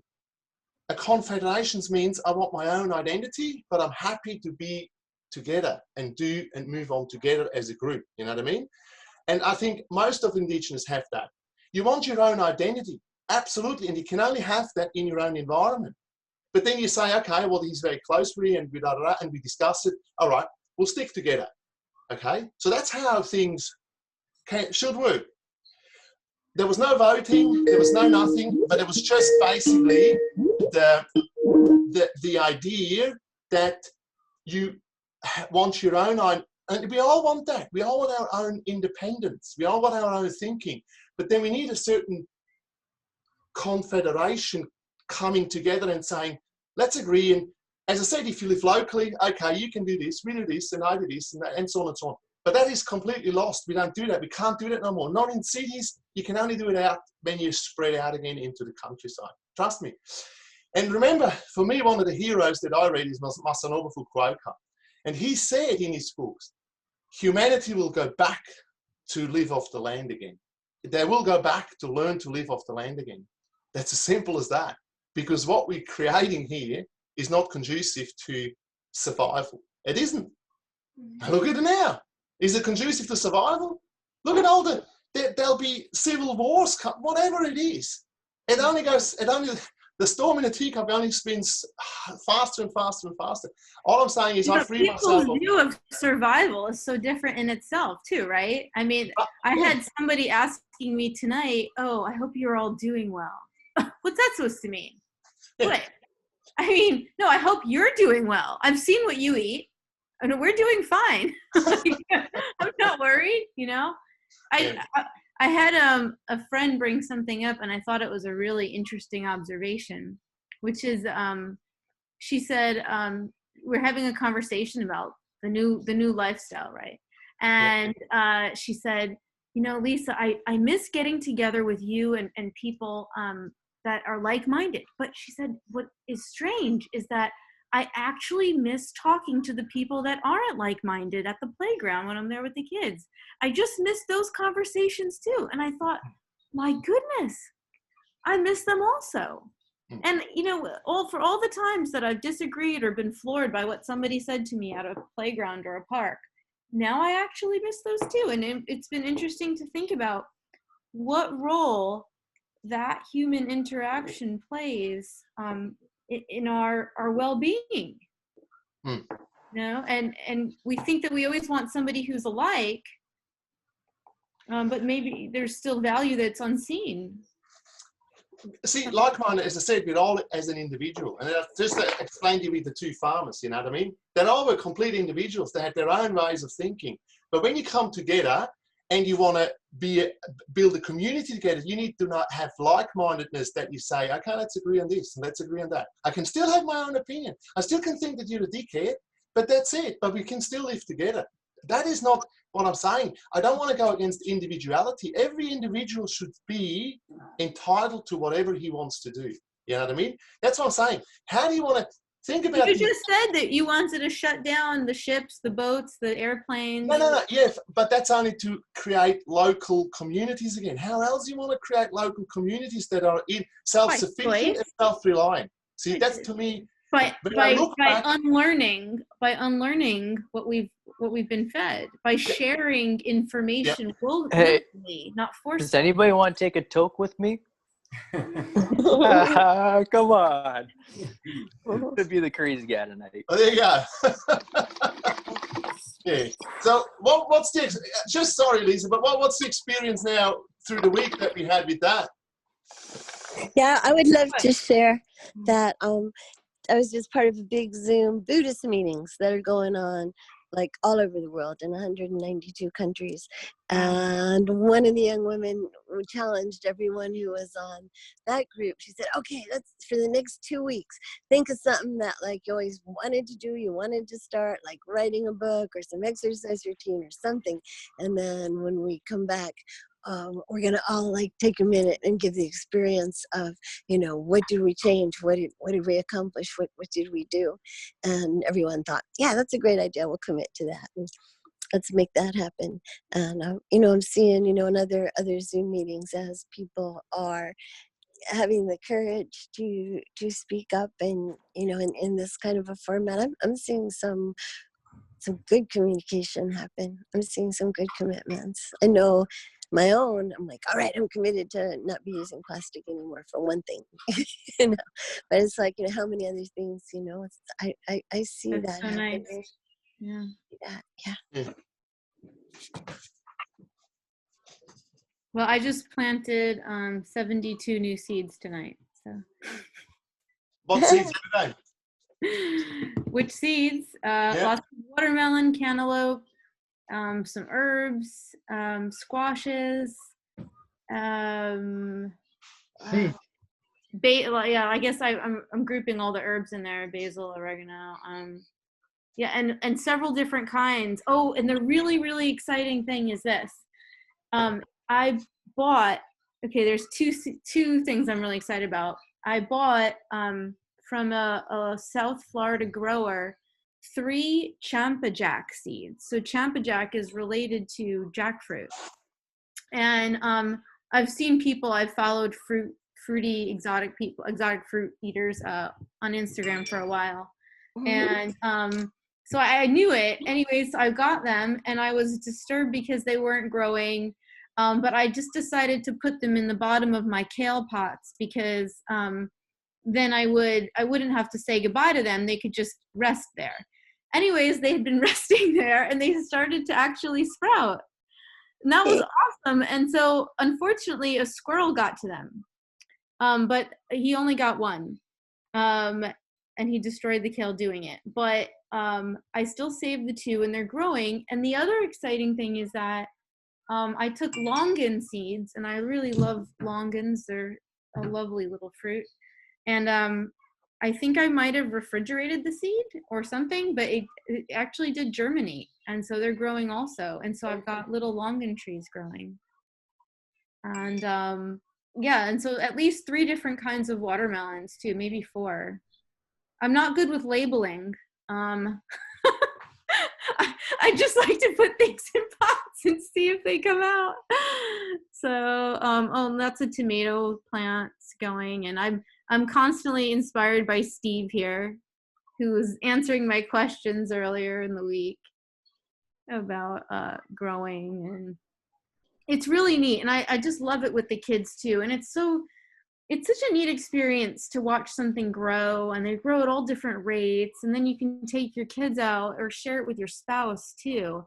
And you just say, oh, look what came out. Oh my gosh, I see a sprout. There's green. Oh, look, it grew today. Oh my gosh, look at the cucumber. It put its tendril out and now it's holding on. And wow, it's really, it's so remarkable. And you really do feel, yes, it's, we've gotten to that level where we can see this now, of course, but I think a lot of people can connect to it, even when they seem like they're not on a very deep level of understanding, but you can see things and feel the energy coming from these plants and the intelligence.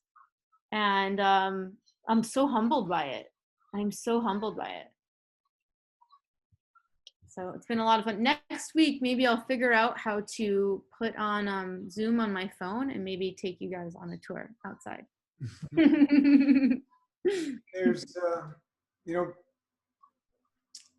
when you do things with common sense, I guess, like if something doesn't work, you have to change. You know, what the systems we have, we vote in these politicians and they do things and they don't work and they continue to do them. This is a big problem.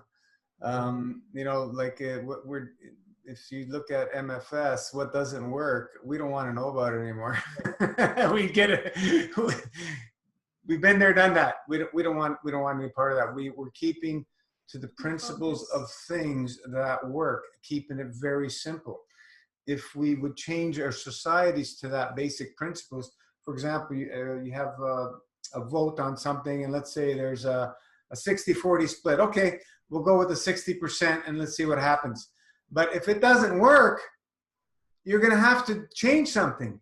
It doesn't. This is not what happened. They continue to do things because the majority rules, even though it's all bullshit, and it leads to, you know, imbalances, and that's the problem with our systems. And to get something to change, good luck. How do you? You know, once You just return the vote to the people. Every law that comes up should go to referendum, period. Yeah, everything. Every single Every thing. single freaking law should go to referendum. That's it. No, That solves everything. not by one It's politician. never going to happen. We have to crash this down because they'll never go east. They're not going to go. They won't go away. And you can't vote them out. That's the You see, problem. we had that actually in Switzerland. Now, you see, when I was living there, I grew up there, we had to go 4 times a year to vote, all right, for 4 times. local, national, local, state and national stuff, okay? But voting was not compulsory, okay? So it was, you could go or not go, simple as that. But you see that the complexities, and that's where it comes back down to the system that is in place. Yeah. What you had to decide on were sometimes complex stuff that you didn't understand. You know, like they brought stuff to you that, well, what is it all about? So there was just, because you know how then when they write the laws and when they bring it in front of you, they'll make it sound and turn it in a way that, yes, it should be understandable, but you didn't see really the nitty gritty behind it. And so that's when people just lost interest. You see, when you just don't know, what am I really voting for here? You know what I mean? What implication has that got? It's not that they say, oh, it's just A and B. No, it's a part of this and a part of that, and now we have to vote on that, and so on and so on. And that's where, it makes it very complex. And not only that, you see, when you want to do that on a national base, how do you want to get, or if you have to go and vote once a month, how do you want to organise that? You know what I mean? Like, what a complete nightmare is that? And then not only that, with all the used to only electronics meet involved. once a year, number one. Yeah. But Right? I'm saying, Legislatures only came once a year, so you didn't have this crap. all I'm saying, if you had a local government where you only go to your local thing and everything is done there, then you know exactly what's going on. You can go and have a look yourself. What do they want to do? What is this? What is that? You understand what I'm saying? Local. That's the only way that it can be. The only way it can work for human beings. Anything else is then manipulating the masses.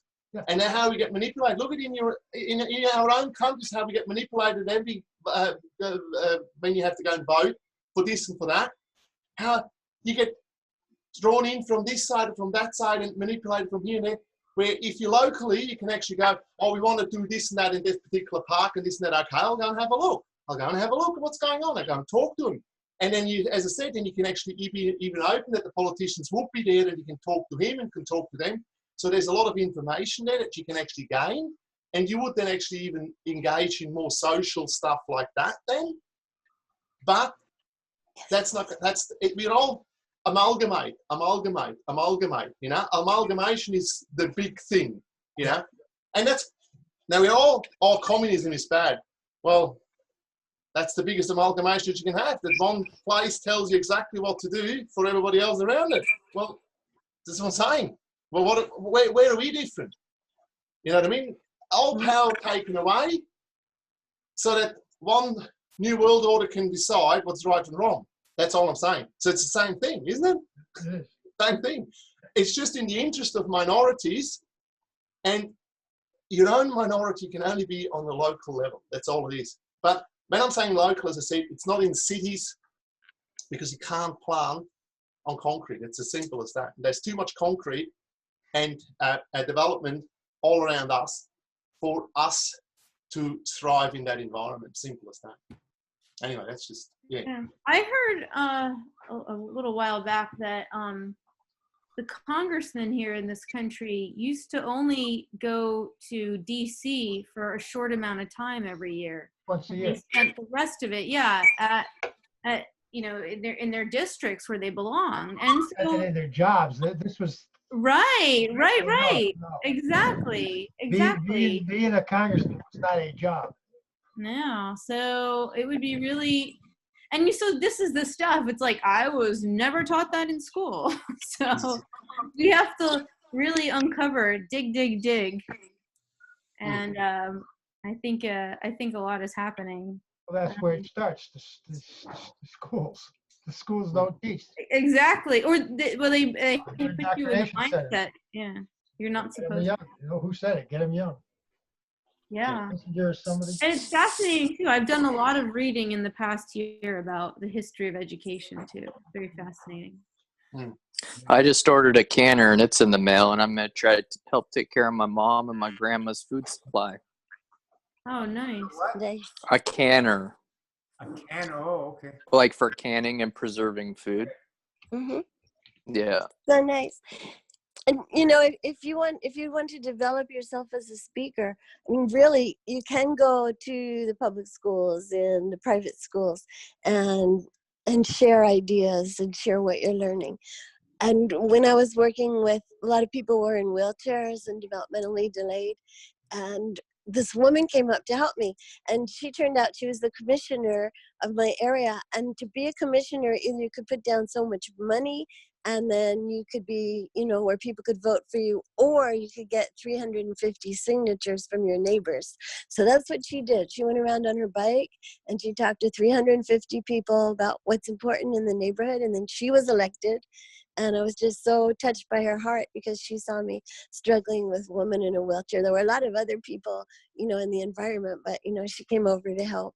And yeah, it's like, I think they say there's more money out there than there's people who have, the courage and are willing to put their hand out there, take the money. Now you got to be accountable. Now you got to talk to people and help get people organized and make something happen. And hopefully we're right now encouraging each other more to be those people. I mean, I know I am. Yeah, beautiful. They say follow the money. The money leaves a trail, but the money's a facade. They can print as much as they want. Follow the bloodlines. Or the blood. Very few people understand. Rothschild. Yeah. You bet. But what Antarctica. Begins and Don't ends go with there. Rothschild. but you wonder what like we were taught, how I was led to believe in myself and the power that I have and the power to make a difference in the world around me. And I definitely was not given much support in that area.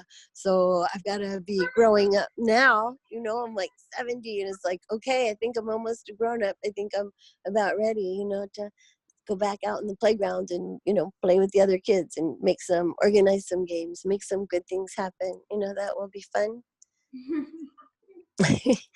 And I know I talked to Rana before about, in the Middle East, since we know how to take desert land and make it into fertile. David Wolf does work like that. There's a number of people just to network and organize. And there's a great elementary school where kids can play on the roof because of the way an architect and engineer made it. So kids would be outside in nature and playing and getting to, not be in the four walls. And, there's so much good. It's just about connecting with each other and getting it started, making it happen. Mm-hmm. There's really always nice. lots of good. Otherwise, we would have collapsed as a whole society a long, long time ago. But there's certain people that believe in that they have to implement their agendas to everybody else. And I'm one. period. And my basic belief is you got to believe if there's life there, then there's enlightenment, then there's Buddha nature. And if I'm not pulling that out of people around me, I just got to keep working harder on myself until I can be heard and I can make people laugh and we can help each other like think and organize, rather than ever want to demonize anywhere. I mean, gosh, if you even study Hitler, he was so addicted. He was on so many drugs. It's like, trying to figure out how do people get that lost and that crazy? And my friend who's working as a guardian ad litem right now, which means when families are in court because someone's going to jail, she gets to listen to the children and try to be a voice for the kids.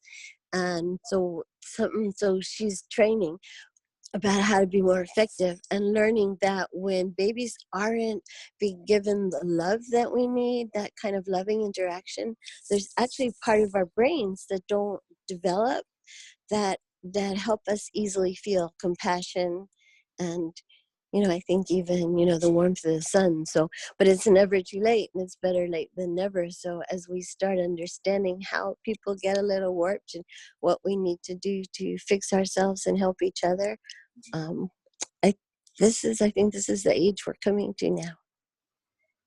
An age of intellect and philosophy and compassion and courage and making it more fun, more colorful, more fragrant, more delicious, making it all more wonderful. We're evolving ourselves with help. See, One of the hardest things I struggle with too is just quick is with the master fast journey I've been on is sure it's a lot to do with like the food and the fasting, but I struggle with like being vulnerable and being willing to admit my wrongs and being willing to listen and being willing, like I think one thing that would be great is if we all just let ourselves be human and have flaws and learn to identify them and share them. It bring like when Lisa shared a few weeks ago, I come in here and I think I'm the only one with problems and we all gotta, it used to be the good, the bad, and the ugly, and now it's all positive. But there's a beautiful place for the flaws and the limitations we all carry, and giving space for those, And for me, I have the greatest healing when I hear somebody share their struggles. And Lisa sharing her stuff a couple weeks ago with her struggles. It was like, wow, that opened my heart, and it gave me permission to keep showing up and be human and not have to be perfect, And anyway, that's my little 2 cents, because we all can get ranting, and I do it too, and we all start blabbing. It's like, God, are we any of us listening to each other? Or are we all waiting to speak? It's I do it. Does anyone else here do it? Yeah. I mean, no, No. totally fine. It's actually beautiful to share your struggles because definitely we all go through them. Sometimes Just don't focus on them over and over. Sometimes and it's over. like a whole negative post. Right, but we have shadows and we can repress them, and if we don't embrace them, are they gonna transmute? Right? We can't vilify the parts of ourselves. None of us here are perfect, right?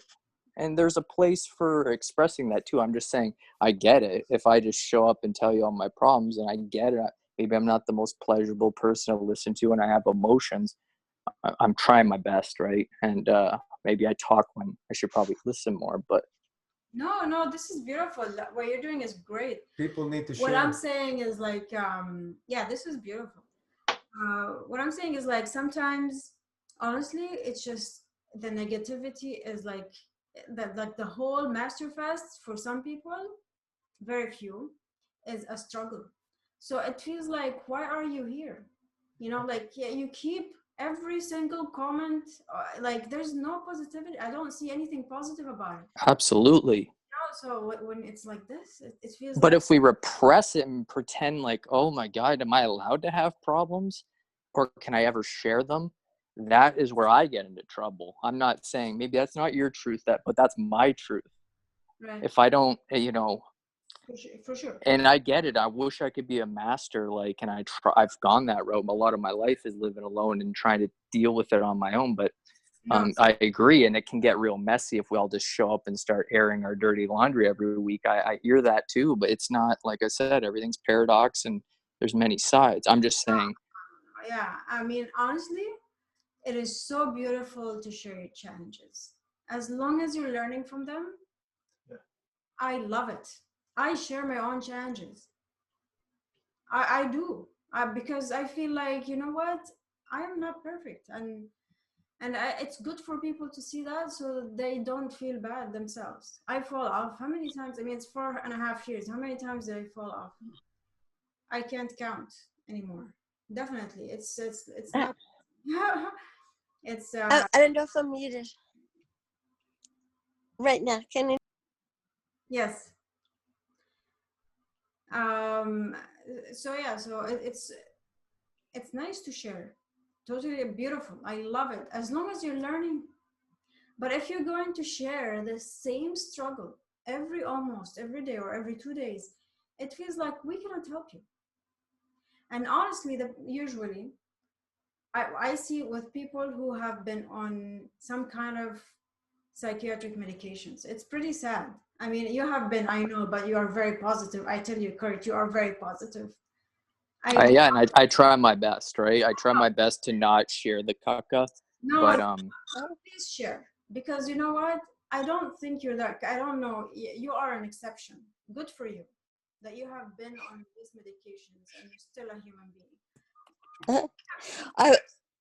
I just wanted to share because I was excited. I was sharing with my children that the Master Fast System Zoom meetup is so exciting to me because it's a place where people are willing to listen, and you know, a lot of environments people aren't, you know, the sound of a voice, if there's too much pain in it or whatever, you know, you can be shut off.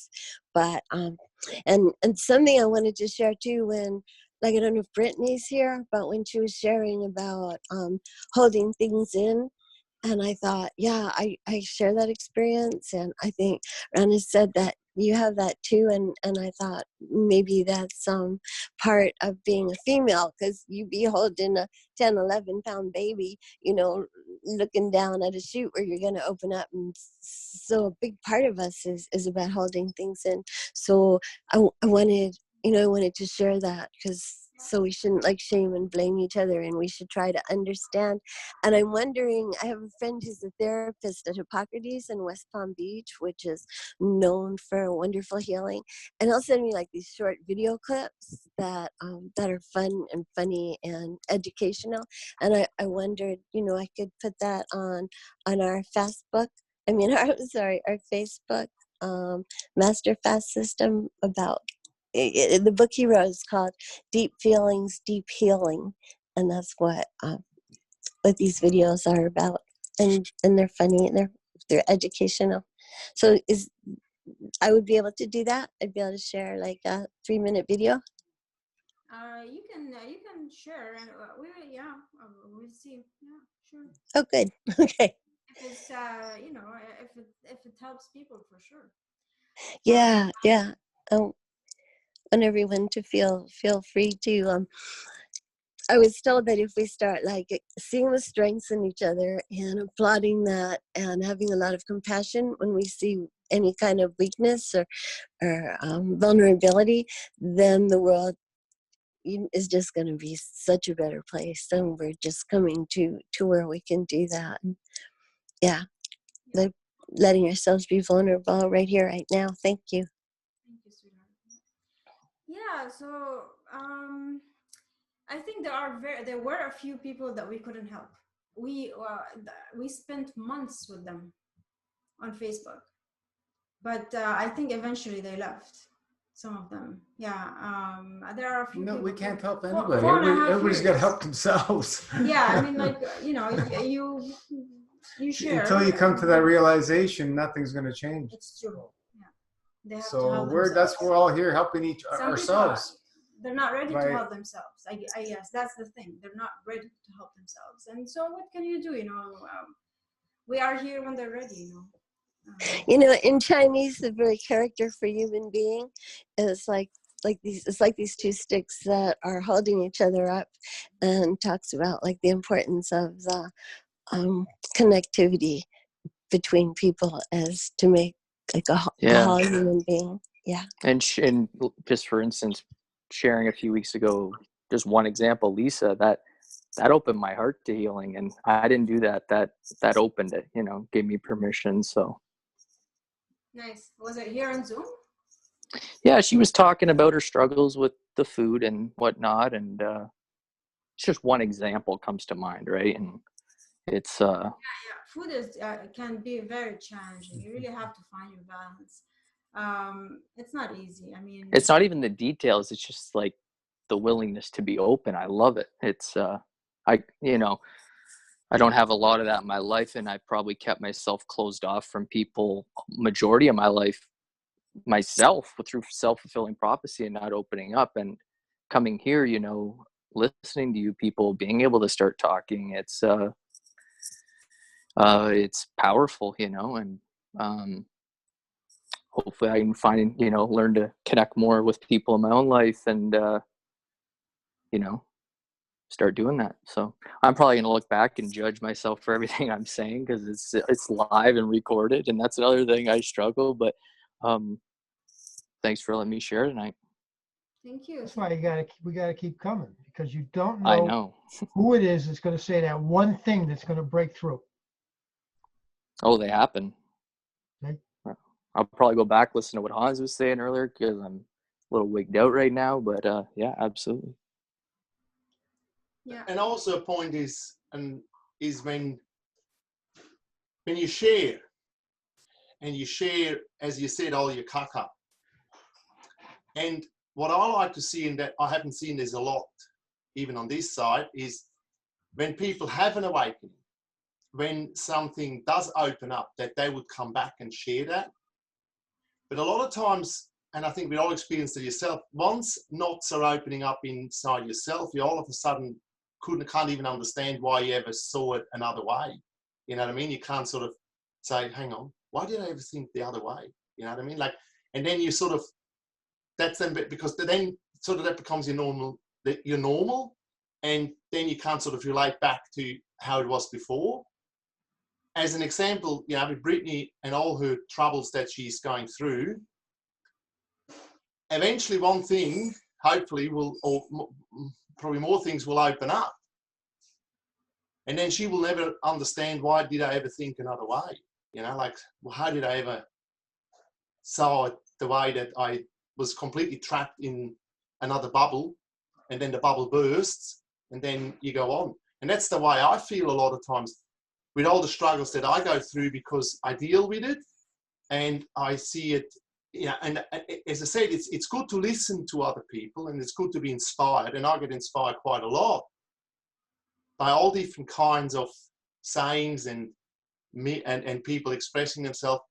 And then all of a sudden, as I said, it just bursts, and oh shit, why did I ever have a problem with that? You know, like sort of, it's like when knowledge comes to you, you know, like when you understand all of a sudden something that you didn't understand before, and then you can't understand, why did I ever not understand that? You know, like, remember when your parents showed you how to make the shoelaces, you know, and you just can't do it, and all of a sudden you do it, and then you think, oh, why was it ever a problem? You know, like sort of that way. Mm-hmm. And that's, I think, is the very, how should I say, I like to see more if people then, once they got over their own hurdle, to come and express that and say, okay, because of such and such reason, it actually happened, you know. Because as I said, we had so many people on MFS, there's so many people that then completely dropped off and you never hear about it. And I'm sure they're on the journey and they know what they're doing, but that would be something quite nice to hear a little bit more from people that have all of a sudden then the bubble burst, you know what I mean? And so that their own problems sort of get undone, and then sharing that as well, you know, that would be something nice. Mm-hmm. That could be done.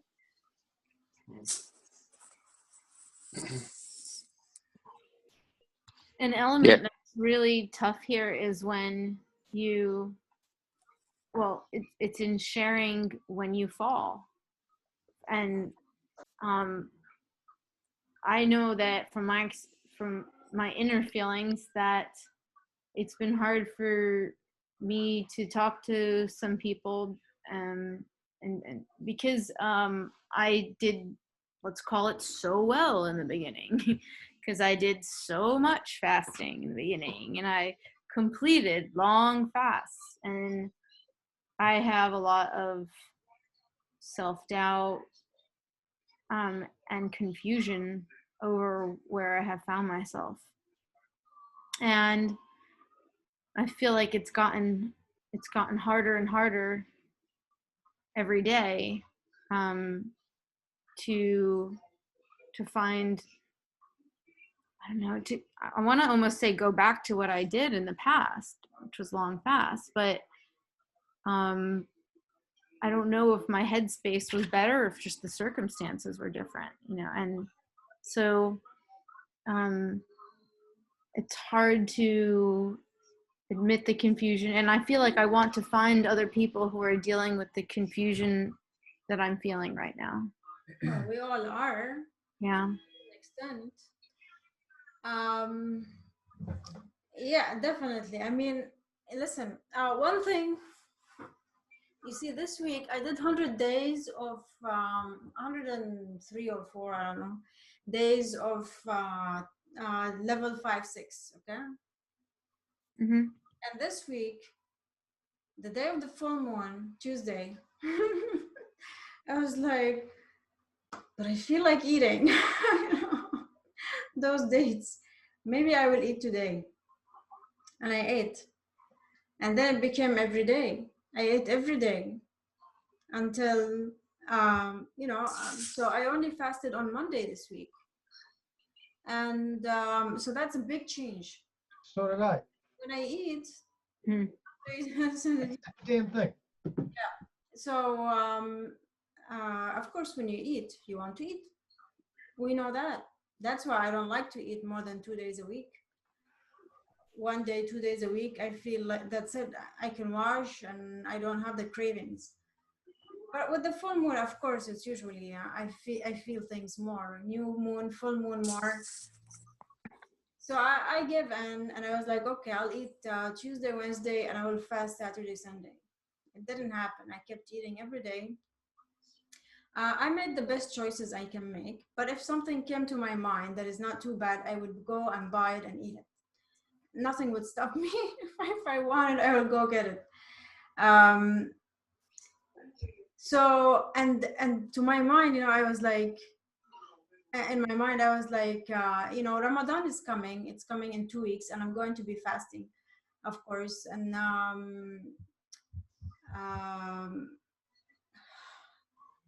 and I was thinking maybe I'll start now Ramadan. So before 2 weeks before, and keep going for 30 days. It's a month. So I would do 45 days. So I was going the extreme way. Okay. So extreme eating to extreme fasting. And I said to myself, no,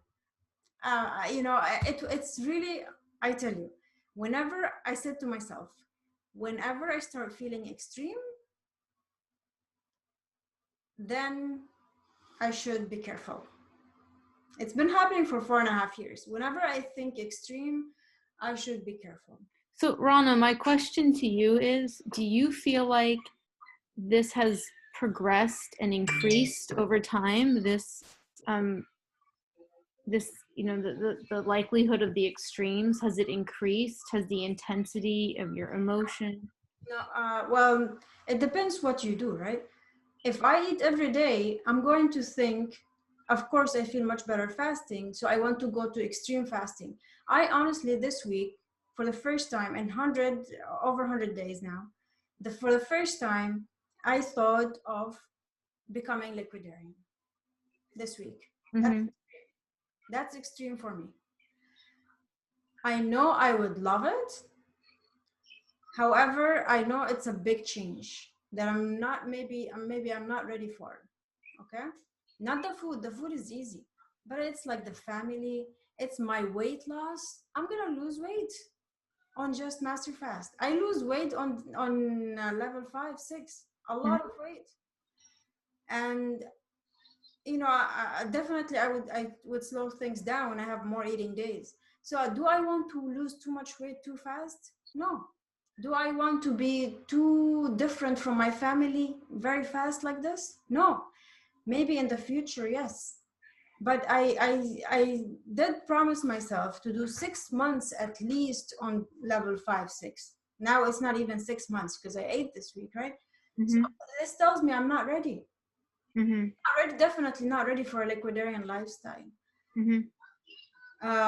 So I will still want to complete 6 months on a level of my choice to feel stable. If I want to go for a liquidarian, then I can do a liquidarian. But I don't want this decision to come from a place of fear, a place of anger, that I don't feel good right now. I ate, so I'm gonna go liquidarian.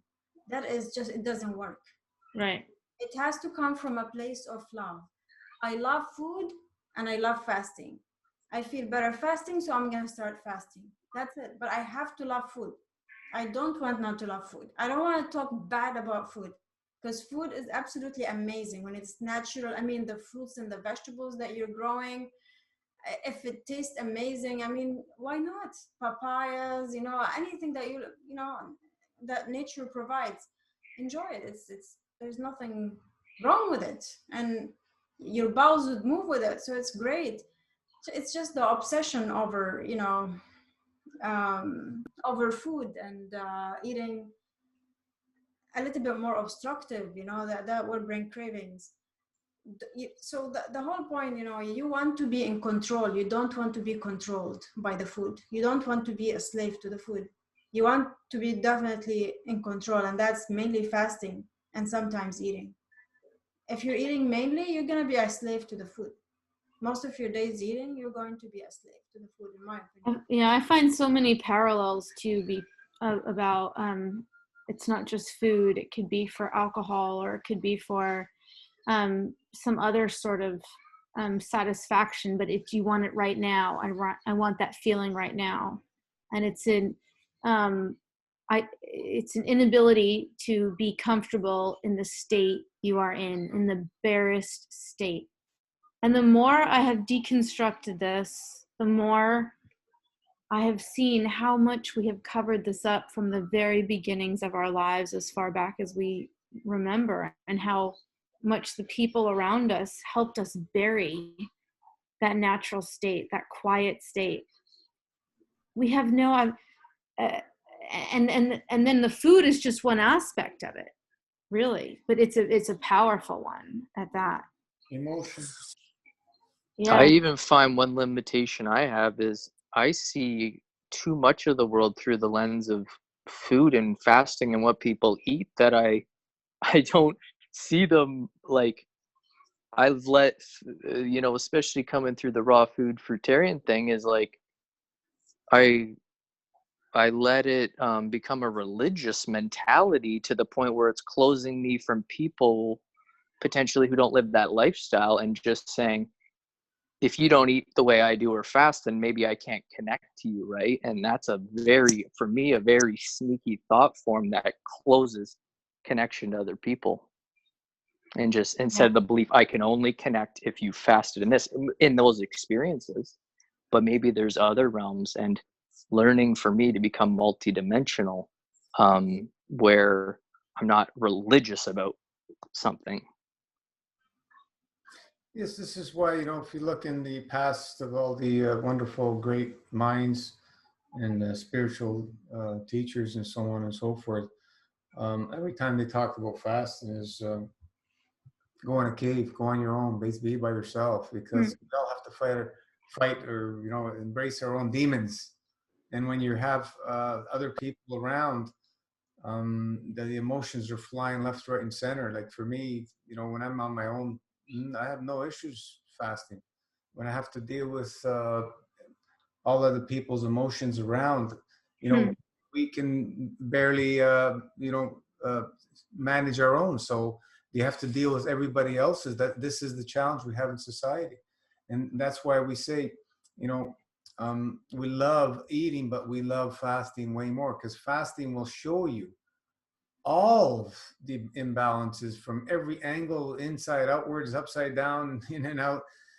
And it's if you're ready for it and you embrace it, then you move on and expand. If you're not ready for it, it's going to seem like the worst experience ever for you, and you're going to be running back to your old lifestyle at full force. It's all about finding your Yeah. It's really about you can do 2 days a week faster fast and eating cleaner the rest of the week, and doing intermittent, of course, when you're eating. You're not eating all day and you're choosing better foods, the least obstructive. You're fine. And in my opinion, you would be fine. You don't want to put, a separation between you and other people. Do your best. It's not easy. When you do any diet that is different from your family's, it's gonna be hard. So fasting is just another. It's even more because you're not eating. To me, big challenge as a mother is that the way my grandmothers loved us, the way my mom loved us, women knew how to love their kids by feeding them. That's what they Yeah. do. They cook for you. They give you something. So now how to be with my children, grandchildren, and make them feel loved and do Yeah. things with them. I mean, that's a great challenge. Yeah. And I'm finding they want to see us do something different and win. They'd like to believe the world can become much healthier and happier than it is now. So yeah. And So when there's a challenge. Barbara, when you think about this, do you go back and look at all the past and see how much all of these interactions were based on food, needlessly Yes. and Yes. incorrectly? So Mhm. yeah. I remember a long time ago when we were talking on a Zoom, I guess maybe 3 years ago even. I talked about how we had changed.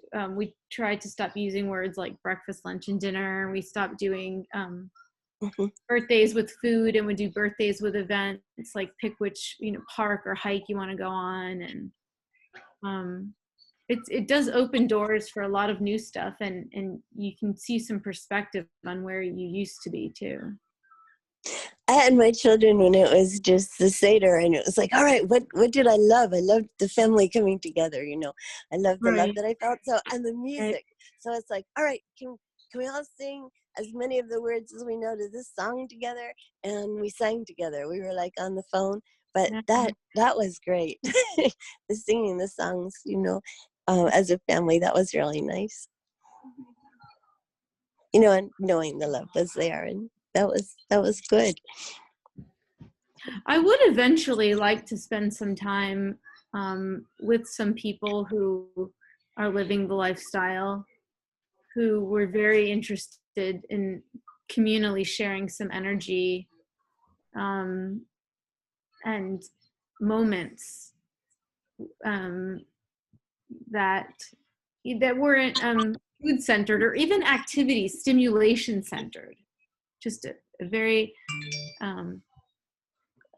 communal state of being with Yeah. quiet and stableness in who you are. Expanding and enriching on the extended family, to helping cultivate what was beautiful from our past, what we remember in our lives that felt like love, and cultivating that, right? Yeah. I With met each other. somebody who was a yoga teacher for 8 years, I think, last week, and his energy was so divine. It was so special. He was so safe and comfortable in who he was and who he is. It was lovely. We're becoming those people. We're helping each other. We've been jumping into the ocean illegally every morning with the sun coming up, because that's just such a, oh my gosh, it's just such a energy lifter. It puts us in a really good space, with each other and with nature. But we know we're being rebels, and we hope we shouldn't be arrested for it right now with all the distancing. But yeah, that's nature's so healing, so much fun. And having friends to play with, for sure. Can I ask you a quick question, Rana and Gino?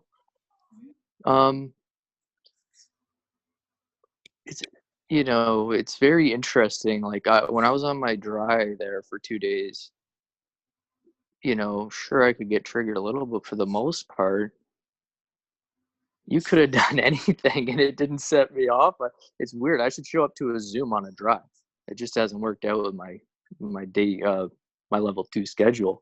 But what do you think it is, Rana, when you put that food in your mouth, how everything shifts? And I agree, like, I agree how food affects emotion, but I'm curious, like, you're like immune to emotion almost when you're in the dry, especially for me. But is there a thing where emotions come up when you eat that need to be processed so we could run back to fasting and avoid them? You see, because it's like you told the guy Simeon last week, eat that food for 1 day, see how you do it. And it's just, I find it very interesting because it's like, and I think the levels that you did are brilliant, because even after I'm like, oh, it's the pandemic. Should I start doing level 3 or do a 7-day? No, I'm struggling with level 2, to be honest. I have to stay balanced. But to prevent myself from becoming one of those people who do MFS and disappear, why did they all do 108 and disappear? And why do so many of us struggle to eat? You know, is the food have power over us, and so we need to run away from it? Or, and the thing, like Ellie Tom, the dude's a breatharian, but he would eat an avocado if he felt like it. And then he got to a point that one wise teacher I listened to said, we can suppress the physicality, but if we don't deal with the emotion, it'll always have power over us. But if you deal with the emotion, the physicality just falls away, you know. And how you can, like, for me, it's like, I can't eat this food, I can't do that. But it's like, if I really just go in and do my feeling work and my breath work, I don't want to go to those things, because I know I'm not going to feel good if I do them. Yeah. The key is we need to nourish our emotion. If we don't nourish our emotion, we will be reaching for endless food supplies to try and nourish, which we can't be nourished with food. And that's what we see. People that did 108 days and disappeared, they never listened that this is a lifestyle. They're looking for an event to change their whole way of being. It's going to change um, their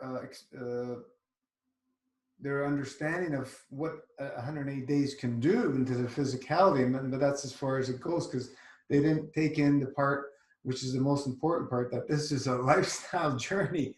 I've been doing it 3 decades. Yeah, and people that say that it's not sustainable, it's because they're not ready. They're just Yeah. I mean, like, I know you think all the different feelings that everybody goes through, you think everything everybody writes. Oh, yeah. I've been there, been there. I'm no different. But you got to keep going, because this is the way of the wizard. This is fasting is the way. It's distraction. We're not going to gain anything from eating and adding, and we've already been all through those. It's just not going to happen. So you know what? You've already answered my question, actually. You know what it is? You said, and Rana said, is you got to take care of your life. And I tell you what, I'm a really good committed, you know, with the food and the fasting, but I'm not good at looking at other aspects of my life. And you know what? If I don't look at those, I'm going to think it's master fast. It's the food. No, it's everything else I'm avoiding. And that's what you've said, is you got to take care of your life. Fasting, actually, I can't see. That's the thing, is fasting in the less is more is showing me where I need to change, and I can only numb out and hide from it, and that's where I'm struggling, is because I'm realizing I can't deny it anymore, you know. Exactly. So the answers are there. That's why we talk Don't forget, we're dealing with addiction. Yeah. I know on my longest fast, I love the fact that I noticed someone could come into my environment and they could be angry or they could be nervous or afraid, and I wouldn't pick up their feelings. I could still feel good in my body, so then I could have like more compassion for other people. That was my favorite thing with, it's my favorite thing with fasting, that we can actually get there. I'm Holding sure. space, right? Yes. Those people with that energy is beautiful. I'm terrible at it, but it's beautiful when you find it. There. Yeah, so we don't have to run away from other people that are hurting. When we're in that fasting state, and that which is the natural state, your field strength is very high, and you can observe and feel and so on and so forth, things that you don't normally are not normally sensitive to when you're up, filling yourself up all the time. But these mirrors of truth that we talk about, these are our own mirrors that we come to face. And this is why all the wise men say that, you know, it's best to don't say nothing to anybody when you're fasting, and do it alone. You know what I mean? That's you know, we're in a group that we're all doing this stuff together, and we can interact and so on and so forth. But I'm just saying, in general, in society, it's best that, you know, you don't mention to other people what you're doing, you're fasting and so on and so forth, because society's, in the most part, is not supportive of what we do. And we've seen that over and over and over with people, their mothers calling the police on them and stuff, just crazy things. Yeah. But you know what? That's why you have to do it slowly. You don't want to shock yourself and shock your family with a long fast, you know, and big, huge transformations at every level. That's why doing shorter, like, you know, one of the levels or shorter fasts would be much better for everything, because you get used to each other, and then, you know, the environment, you adapt.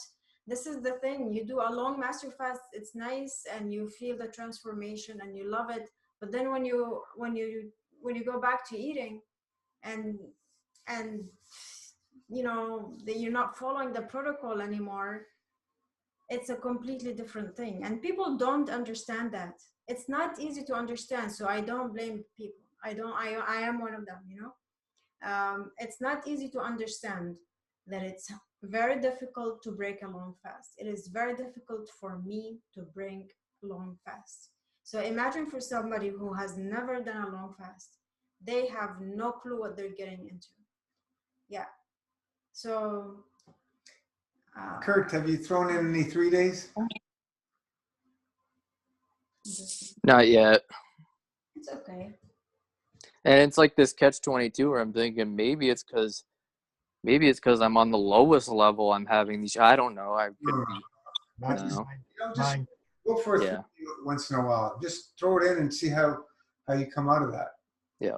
You know, not, you know, every month or every 2 months or whatever. Throw in a 3 day.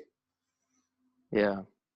So I'm actually pretty surprised for level 2 and I've been pretty, you know, I've been perfect with the protocol, but haven't gone off with food, and awesome. pretty consistent 2 days a week, every week. And I've been a little surprised with the weight loss. One question is, do you think level 2, so with any level, that the dry fasting schedule is okay, daily, weekly, monthly, for a level 2? The 12, 24, they're 72. You think that's okay? For level 2? Yeah. The You dry, think that's enough washing liquid days to do that dry schedule? yeah, that's not a very aggressive dry fasting schedule, you know, 12, 24, 3 days a month. Okay. It's not very aggressive.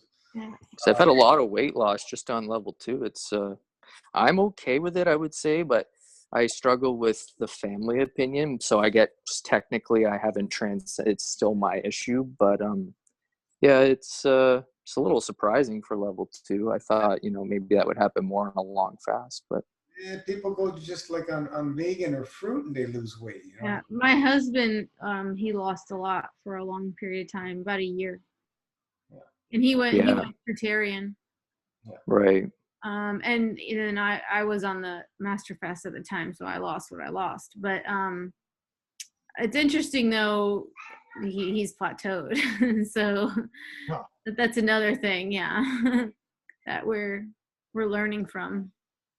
Kurt, I'm just curious because I am not familiar with your background. Can you share a little bit about your master fast lifestyle and how long and what you've been up to? So I jumped in December, and I've been doing level 2s since then. I started with a month of fruit, which ironically I felt the best and most stable. I implemented greens and veggies the last, 2-3 months, and I've tried to stick to 2-3 days. I'm learning. It's kind of like you say, the more you eat, the more you want to eat. So I'm kind of dealing with that. But all in all, with that, I've been sticking to the protocol. I still do. Early on, I wasn't reading it enough and being particular, but now I'm pretty much following it to a T with the pudding. On the dry day, I wasn't doing certain things and I suffered. And now, you know, Yeah. I'm doing everything to good. Leading up to that, I did over the 3-4 years, I transitioned vegetarian, vegan. I did the raw food for a couple years. It was pretty good, but a lot of fat and protein, but I'd soak and sprout it and culturize it and that.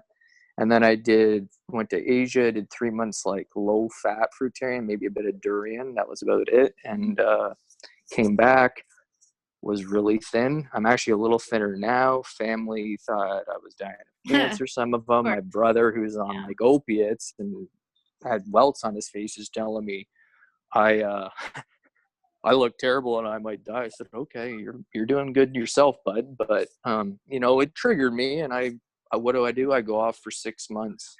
A lot of family stuff that didn't even relate to the weight stuff came up, and did basically grape juice and quinoa and salt for 6 months. That was and enemas, but just super bingy. Never had issues with binging. And did that for 6 months. And then I was watching MFS the whole time. I found a dude in Asia who told me about it randomly on a small island. Hilarious coincidence or synchronicity, how that came. And I watched over 6 months, knowing the whole time, I'm not doing this for health. I'm not doing this because I need nutrition. I'm doing this to suppress the emotion of what I don't want to look at and feel. And I did it for 6 months, coming till December. When I asked Gino and Rana, when do you know if you're ready? Well, jump in and find out. So I jumped in.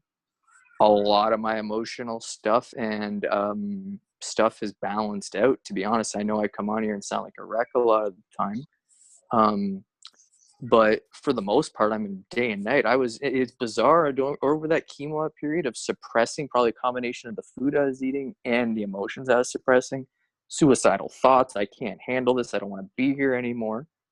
Started living the lifestyle. All that crap went away. Started cleaning out, flushing, not overeating.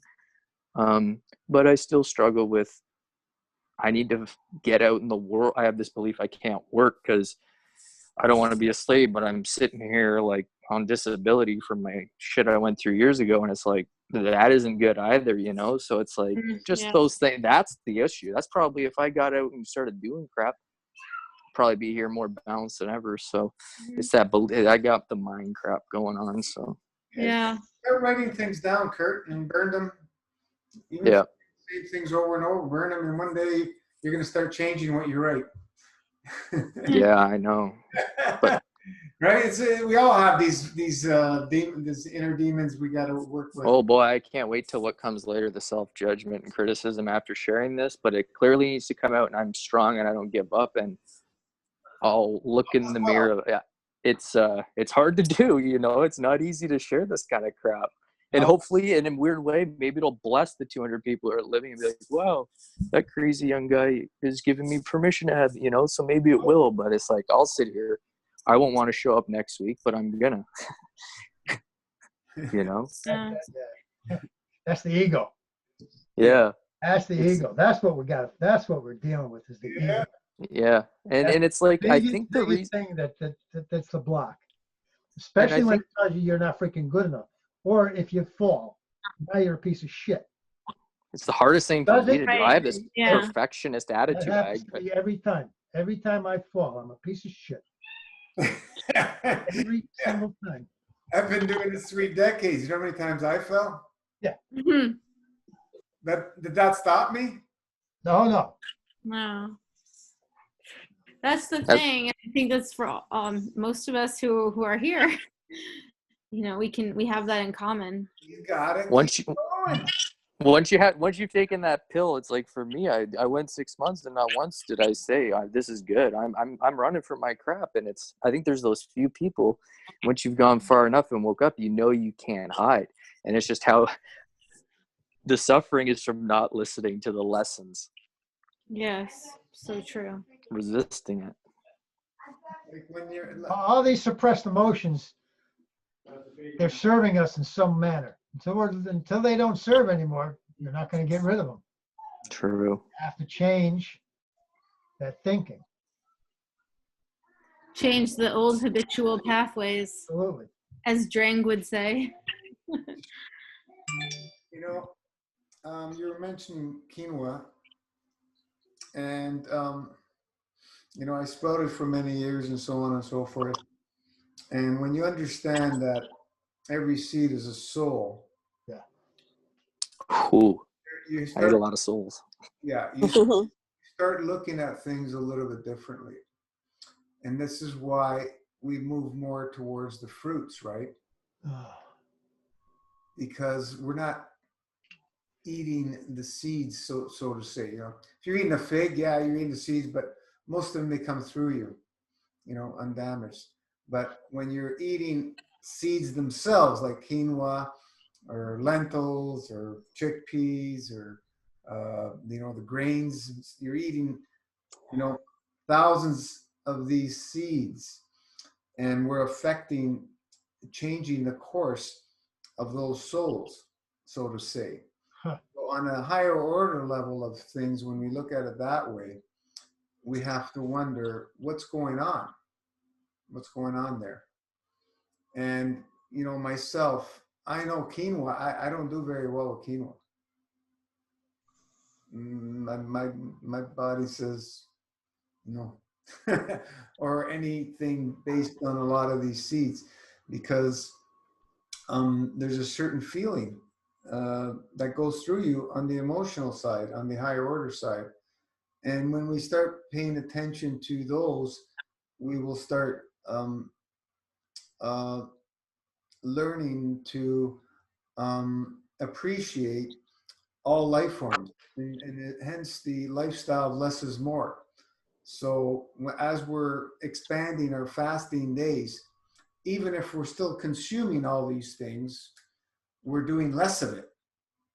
And as we move and grow towards that direction, we come to a more of an understanding, and we can appreciate more and more of eating less as more lifestyle. And it's you know, there's a lot of debates about all this stuff and everything. I'm not here for debates, but I'm just looking at things from the perspective of higher order, and I continue to look in that direction. I'm nowhere near perfect, that's for sure, but I like to talk about this to express that, and so people become more and more aware of that.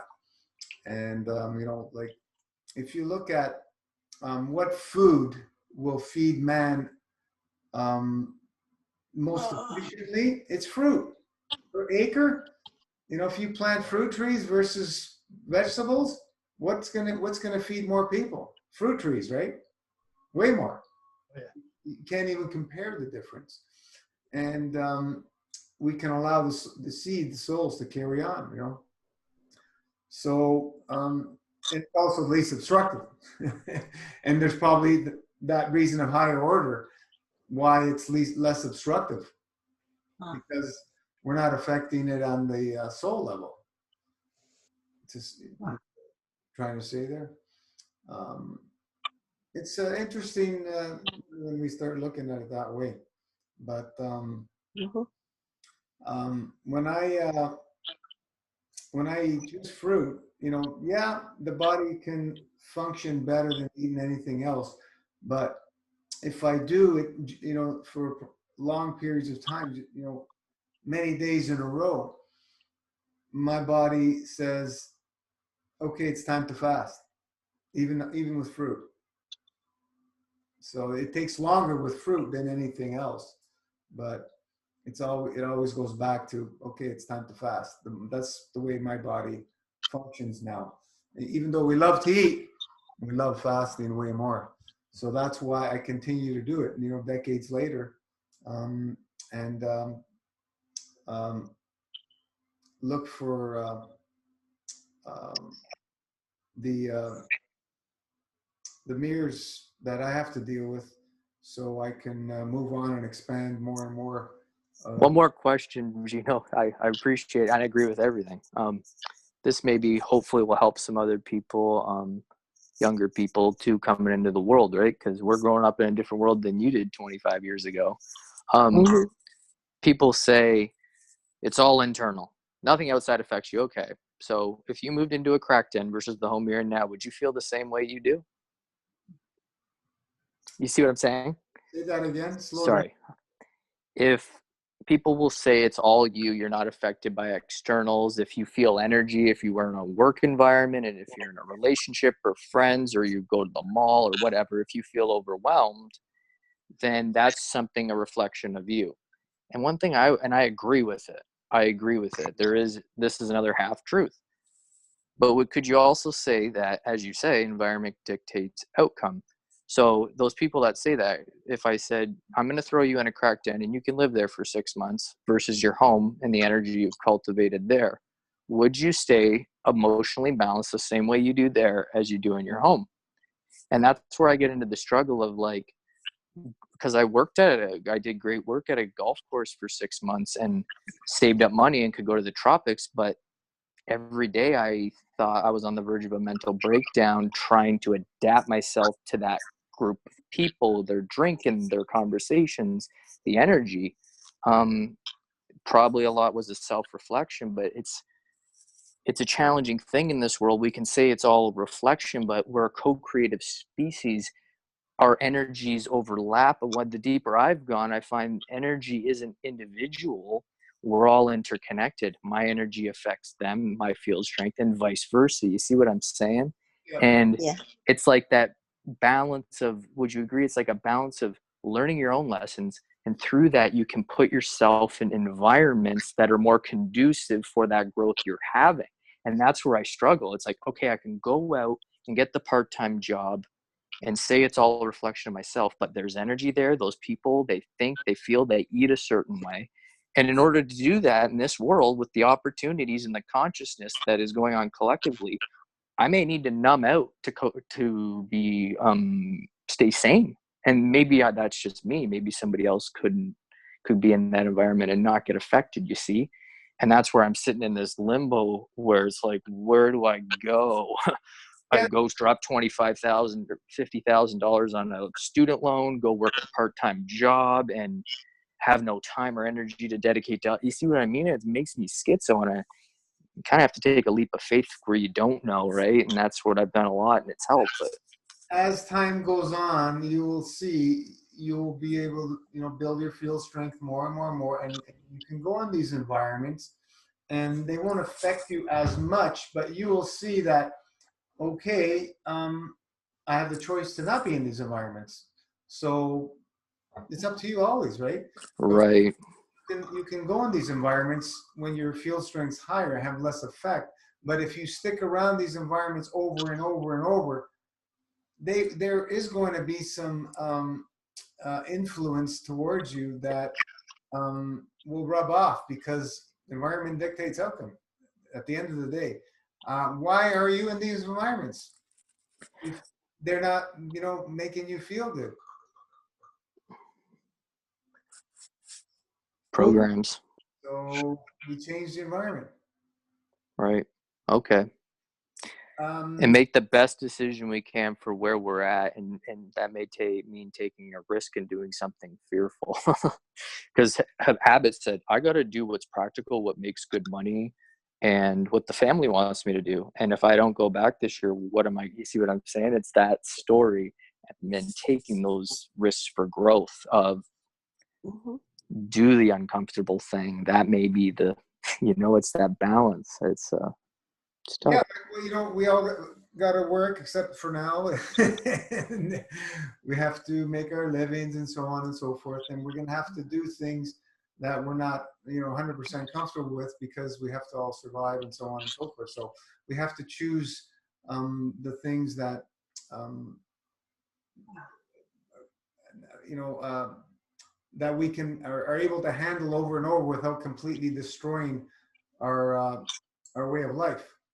Because if they're affecting us in a negative way over and over and over, we're not going to be happy. So we have to change. Yeah, it's hard to be in that place where you are uncertain about what's like this is your career, this is, you know, where you're going to spend, you know, your, hopefully your passion, you know, it's going to be your passion, right? Yeah. Maybe not, maybe it will just be something simple to get you to your passion. It's hard to be in that place, and I can totally understand why you would feel down. You know, it's not easy to be in that place. Nobody wants to be in that place. It's pretty much complete uncertainty, because you have to start somewhere still, you know. Hmm. Whereas, And like, I may need to put things on the back burner to prioritize those things, because it's like, you see what I'm saying? That I love. It goes with that weird balance thing, you know. yeah, you can do it. You have done a But great. also, it comes back to, see, at your age, or anybody, but you gotta, you feel what inspires you and set yourself goals. All right, set yourself pillars. Like MFS is a pillar that is in our lives that we can always rely and know exactly how we get in balance. But then we have to make a living. We want to have our own thoughts of what we want to do. So from that point, you really need to set yourself a goal. And as I said, if you then need to earn your money or want to educate yourself, and you come into environments that are not conducive to the energy fields that surround you, then you have to find another way. See, that's what I'm saying. You need to take that control on your own, that responsibility. And I say, I want to go there. That's really where I want to go. All right. And then you march towards that. And that then, if you see this environment is not conducive, then that doesn't mean that you can't reach that goal. You just have to find another way that you get there. So you got to really work on that. But let me say one thing. Talk the talk and then walk the talk. You know what I mean? I think that is important. And a lot of people just don't do that. They don't walk the talk. They talk the talk, but then they don't go and walk. All right? And that's important, because only through the walk, only through doing it, you learn and experience what is right for you and what is not. And that comes back then to your true values that you have inside yourself. And that's where I tried, and I have in my life minimized my true beliefs. Because if you have too many beliefs, you split yourself in too many things, areas that you don't want to be. Yeah. See? For me, sayings do that. Miyamoto Musashi, the truth is not what you want it to be. It is what it is. And you have to bend to its power or you live a lie. So I tell myself that every time when I go somewhere, is this my truth? Is this the truth? Is it the real truth? For me, so live by that. Find your own ways of doing it, but really that's what it comes down to. You have to have pillars inside yourself that you can always fall back onto. They have to be established. Not being a jellyback and bend over for everything that or be a flag that blows in here and here and there and everywhere. No, find your own pillars, build them up, and only through doing the walk, you then can say, "This is where I want to go." And nothing else counts on that. And that's really, and keep that simple. The simplicity of that then is what comes. Not, oh yeah, but I want this as well, and this and this and this. No, that doesn't get you anywhere. Learn to be focused, learn to be straight, and then do one thing at a time. Remember, male can only do one thing at a time. Women are better at that, but that's how it is. We can't multitask, single task. Do one thing at a time and steer toward that, because it's the experience that you get through the walk is then what says, okay, I know that. For us, easier because we're age-wise. You've gone through that. You've already gone through it. Yeah, that's correct. And that's why you establish it. But the more you make yourself aware of it and say, okay, that's really what I want to do. And then, of course, reflect on it. You know what I mean? On the journey. Remember, it's not the destiny, it's the journey that counts, that educates you, not the destiny. Once you get there, you got to have another goal. You got to set yourself another goal post. So then the next journey happens. Don't go too many journeys. Make sure you focus.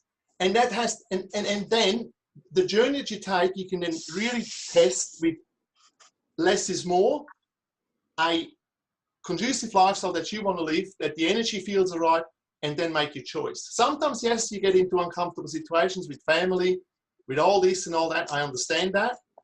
But that's the struggle that you got to go through. But the goals really have to be set inside yourself, and then walk the talk. All right? That's really what it comes down to. Because if people Thank don't, you.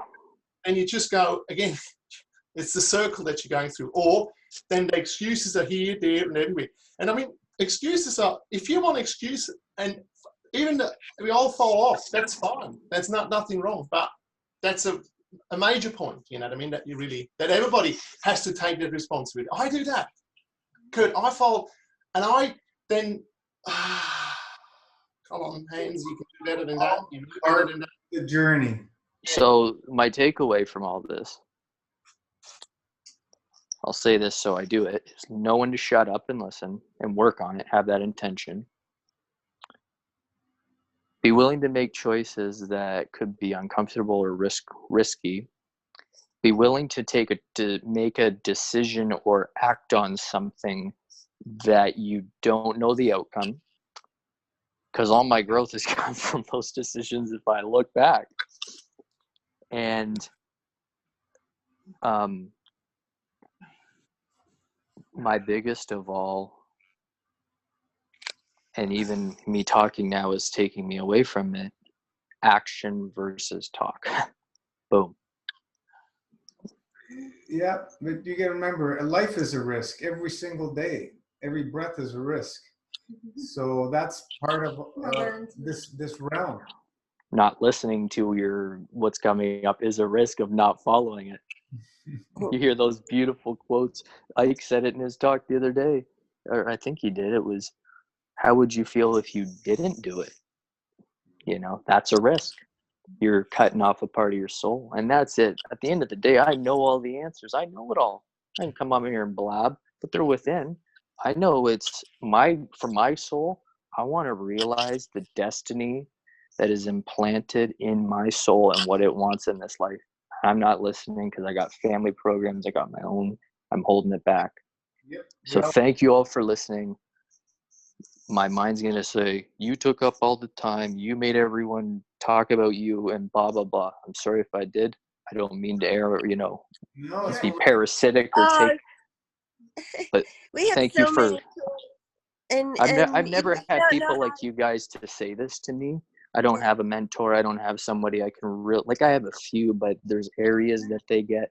And hearing this is, there's not mentors for people my age, in our world. There are. Okay. Sorry. Yeah, there are. they are here. If you find them, if you're open to them, and Yes. it means a lot. Ooh. And Kurt, powerful night. One more thing. Don't overthink it. I do this all the time. We all do this too much. Just be driven by a goal and steer. Walk. Because once you walk, you stop.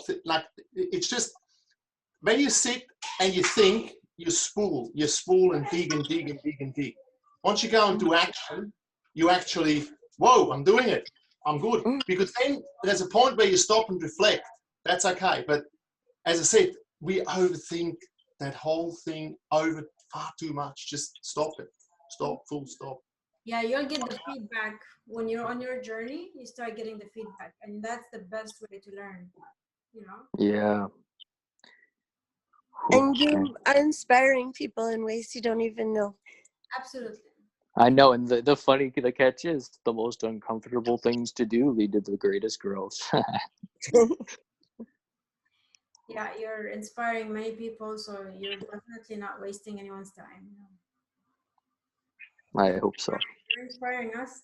And also remember, many people are not doing something they love. So you have an opportunity to start something that you love, So yes. Yeah. Some people have to quit what they're doing, and then I'm the type, if I don't follow it and try and at least fail, I won't be happy in 40, 50, 60 years. That's me.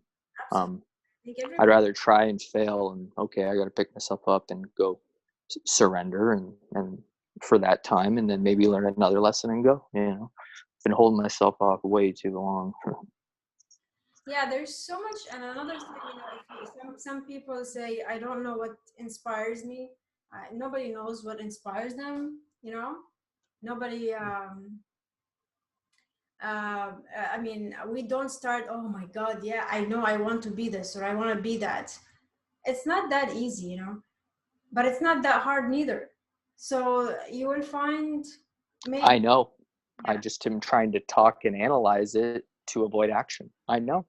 And Yeah. thank God I do. It may change, but I know. Yeah, that's good. That's great, because we get messages that you feel like, okay, I like this thing so much that I'm spending so much time on it. So I feel this is my interest at this point in my life. So pursue that for some time, and explore it. Yeah. Last thing I'll say, and then I'm going to try to shut up. It's fasting. I got the trifecta is fasting. One thing I've locked in a cage is creative expression. And that's the thing I'm avoiding. I love filmmaking and storytelling as a means to express human truths. It's been one of the most powerful things. And I start to use food and fasting to give me nourishment that only that'll give me. And I know if I keep suppressing it, I'm not going to be a happy person. You see? And I know that. And I'm at the point now where if I keep avoiding it, I don't take the risks, I don't take a program, I don't do this, I don't start following it, leaping into the unknown, fasting, whether I go on 108, whether I go liquidarian, whether I go back to eating, I won't be happy. Because that's that part of our soul that wants to live, come out. And creativity, I think, and expression is something we all need in our life. It's essential part for health. And knowing, not becoming like the one thing I do, I become one dimensional. If I just fast, listen, do everything in master fast, it'll solve all my problems. So I can avoid the other stuff, and I've gotten to that point. I can't suppress that part of me anymore, No, they're going to keep surfacing until you're ready to let them go. Great. Thank you. Done.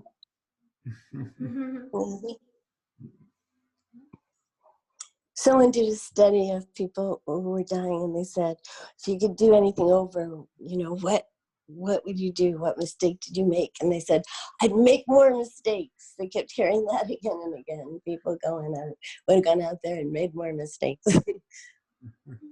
What you're talking about, courage to try, willingness, to grow. Awesome. Let's do a meditation, and we'll Yes. help the planet, and we'll call it a night. It's 3 hours already. We can go on for 20 hours, doesn't matter, but I'm sure people have things to do, right? It's lockdown.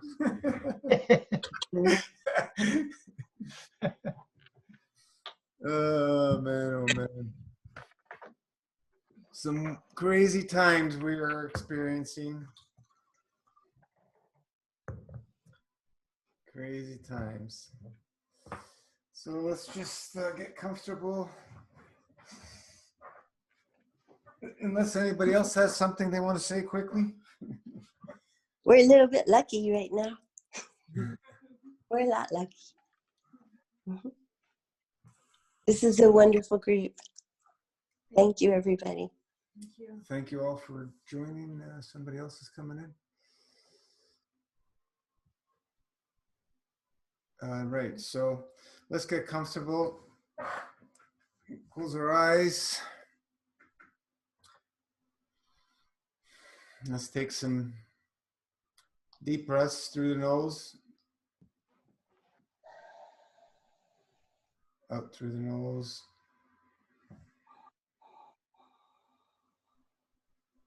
In through the nose.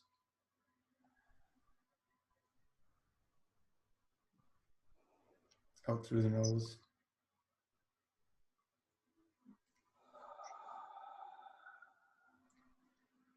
In through the nose.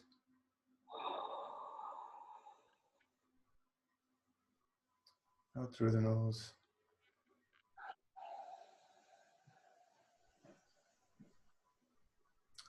In through the nose.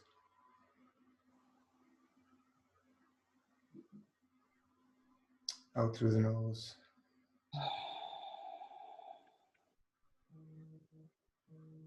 In through the nose.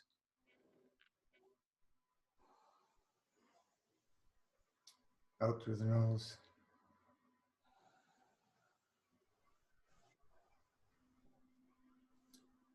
In through the nose.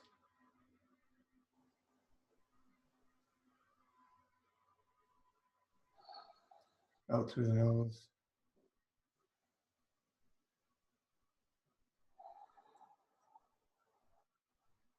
So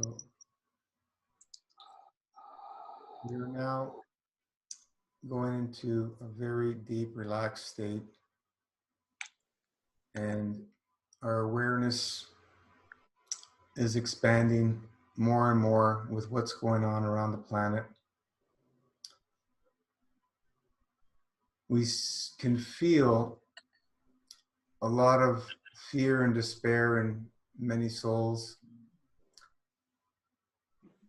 and we send them all lots of plasma love always flowing to elevate them so that they may choose peace, balance, and correct conduct. And we know there's a lot of what do we want to call very imbalanced people on this planet with certain agendas. And they are in a state of complete imbalance for whatever reason. It goes back many generations. And in this year of 2020 perfect vision, they cannot be hiding out anymore. All is being revealed. I like to see the state of these people when they speak through, I like to call that Luciferic intellect. They give themselves up very easily. They are not comfortable in their own bodies. You'll see them moving and shaking their legs, and they can't stay still. They are very easily to be spotted out. And what we need to do more than ever is send them plaf so that they may choose the life of peace, balance, and correct conduct, because the imbalances cannot sustain themselves. The darkness cannot sustain themselves when we are shining light. Just like no matter how dark a room can be, a little candle will light up that room. Now's the time for us to really concentrate on sending plaf to the most imbalanced people on this planet.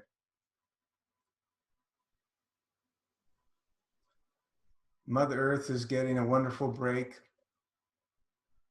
There's lots of positive things going on. People are able to spend more time with each other at home, which they probably couldn't have before.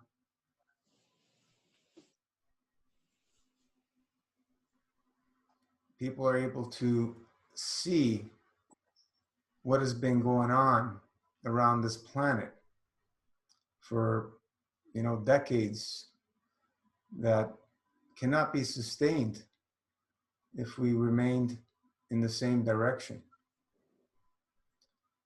We can all self-reflect on what the greed of humanity has done to ourselves and the planet.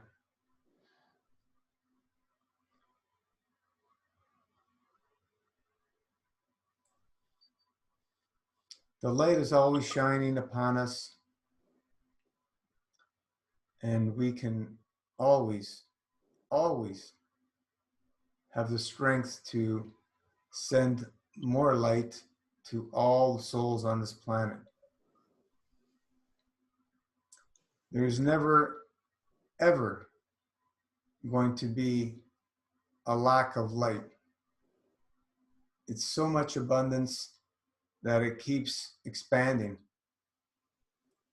and it cannot stop expanding because creation itself continues and the light continues to expand.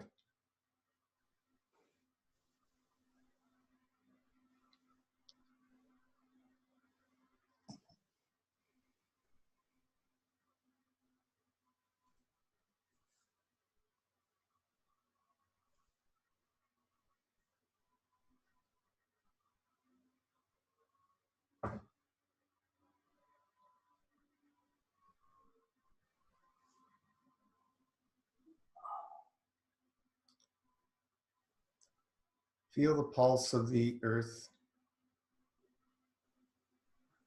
We all come from the earth. Our physical body is made up from the elements of the earth, and we are directly connected as we are connected to all of creation. In this physical realm, we can sense the heartbeat of the earth.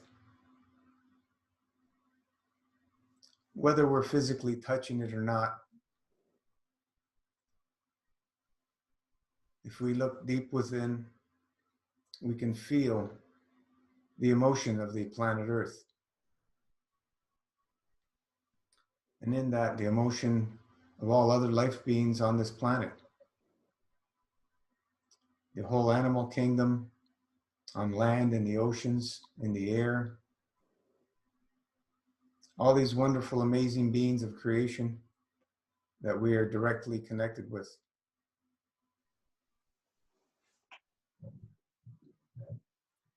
Let us send Plaf to all living beings and to Mother Earth. Let's direct our focus and attention to peace, balance, correct conduct,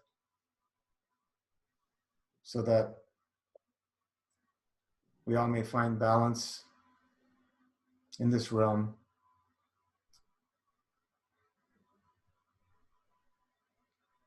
Heaven is just a thought away. It's what we make of our lives through our choices.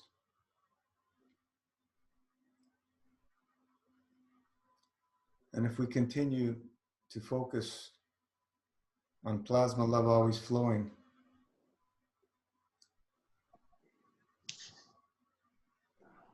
daily, hourly, by the minute, we will continue to see that outcome being manifested, because Plaf is the highest field strength of creation. It continues to flow within, and we can feel that flow running through us.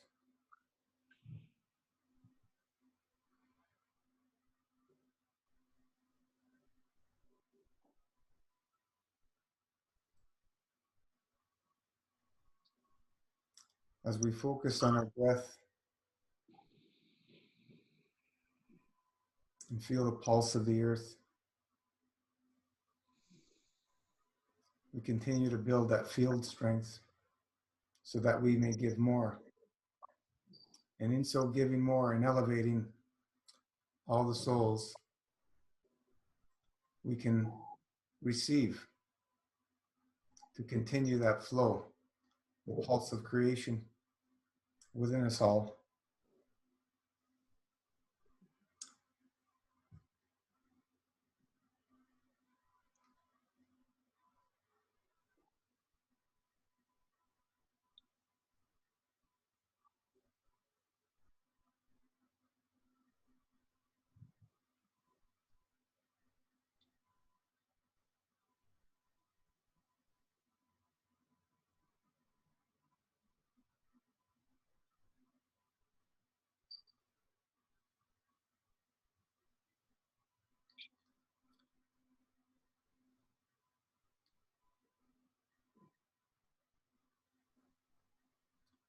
To see ourselves in a wonderful, happy state, playing, dancing, singing outside,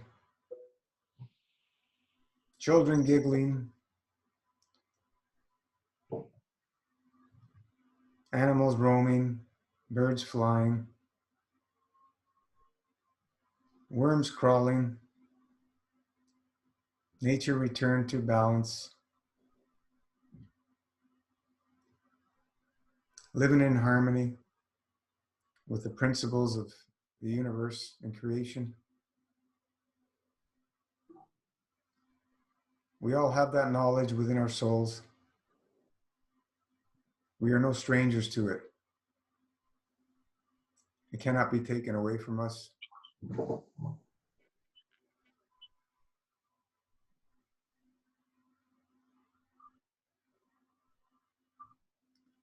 We all chose to come in this realm to experience and to learn and to share and to serve. Being in service is an honor in the eyes of creation.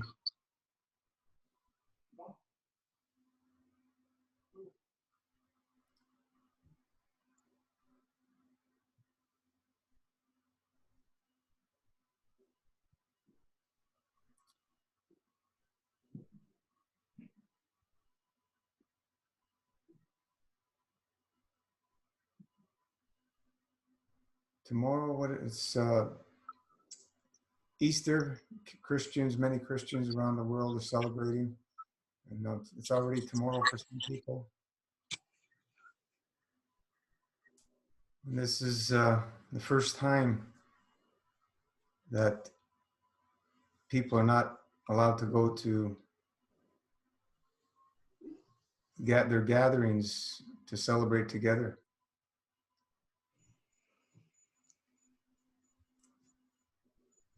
So let's send all the Christians that are celebrating, laugh.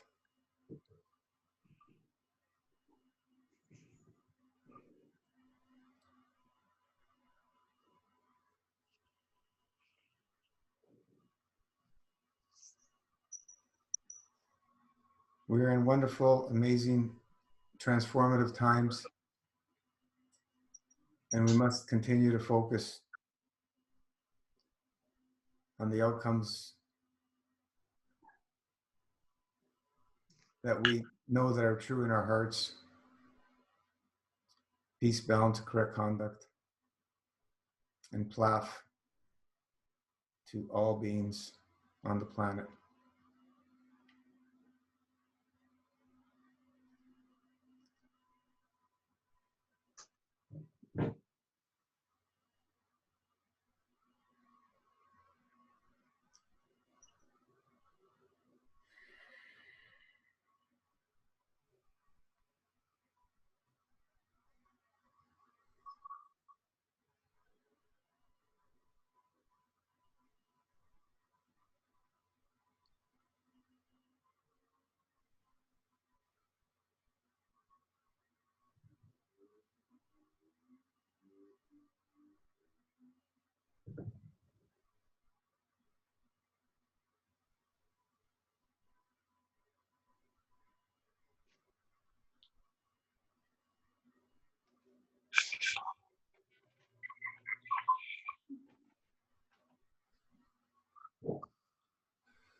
As we prepared to come back before we open our eyes.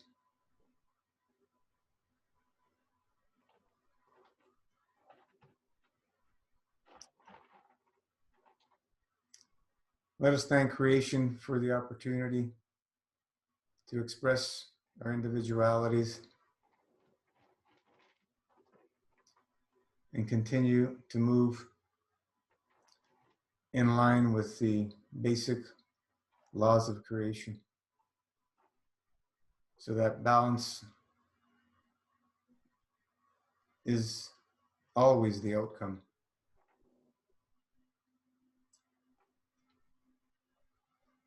Thank you, everybody, for joining.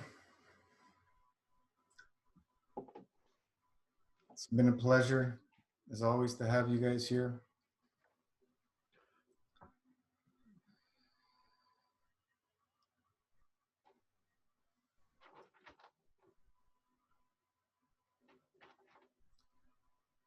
If anybody has anything to say before we call it a night.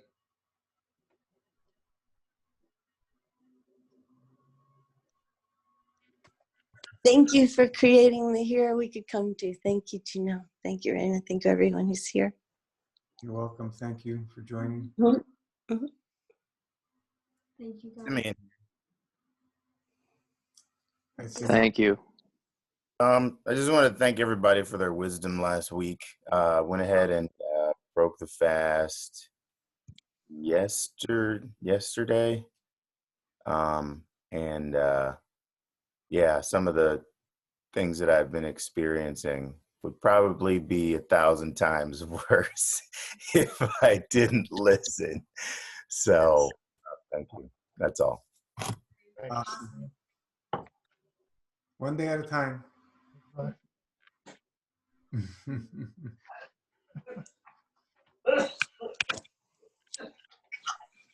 All right. Thank you all. Have a great Call it a night. Thank you. And we'll see you on the page. See you on the- Hang in there. All is well. Night. River.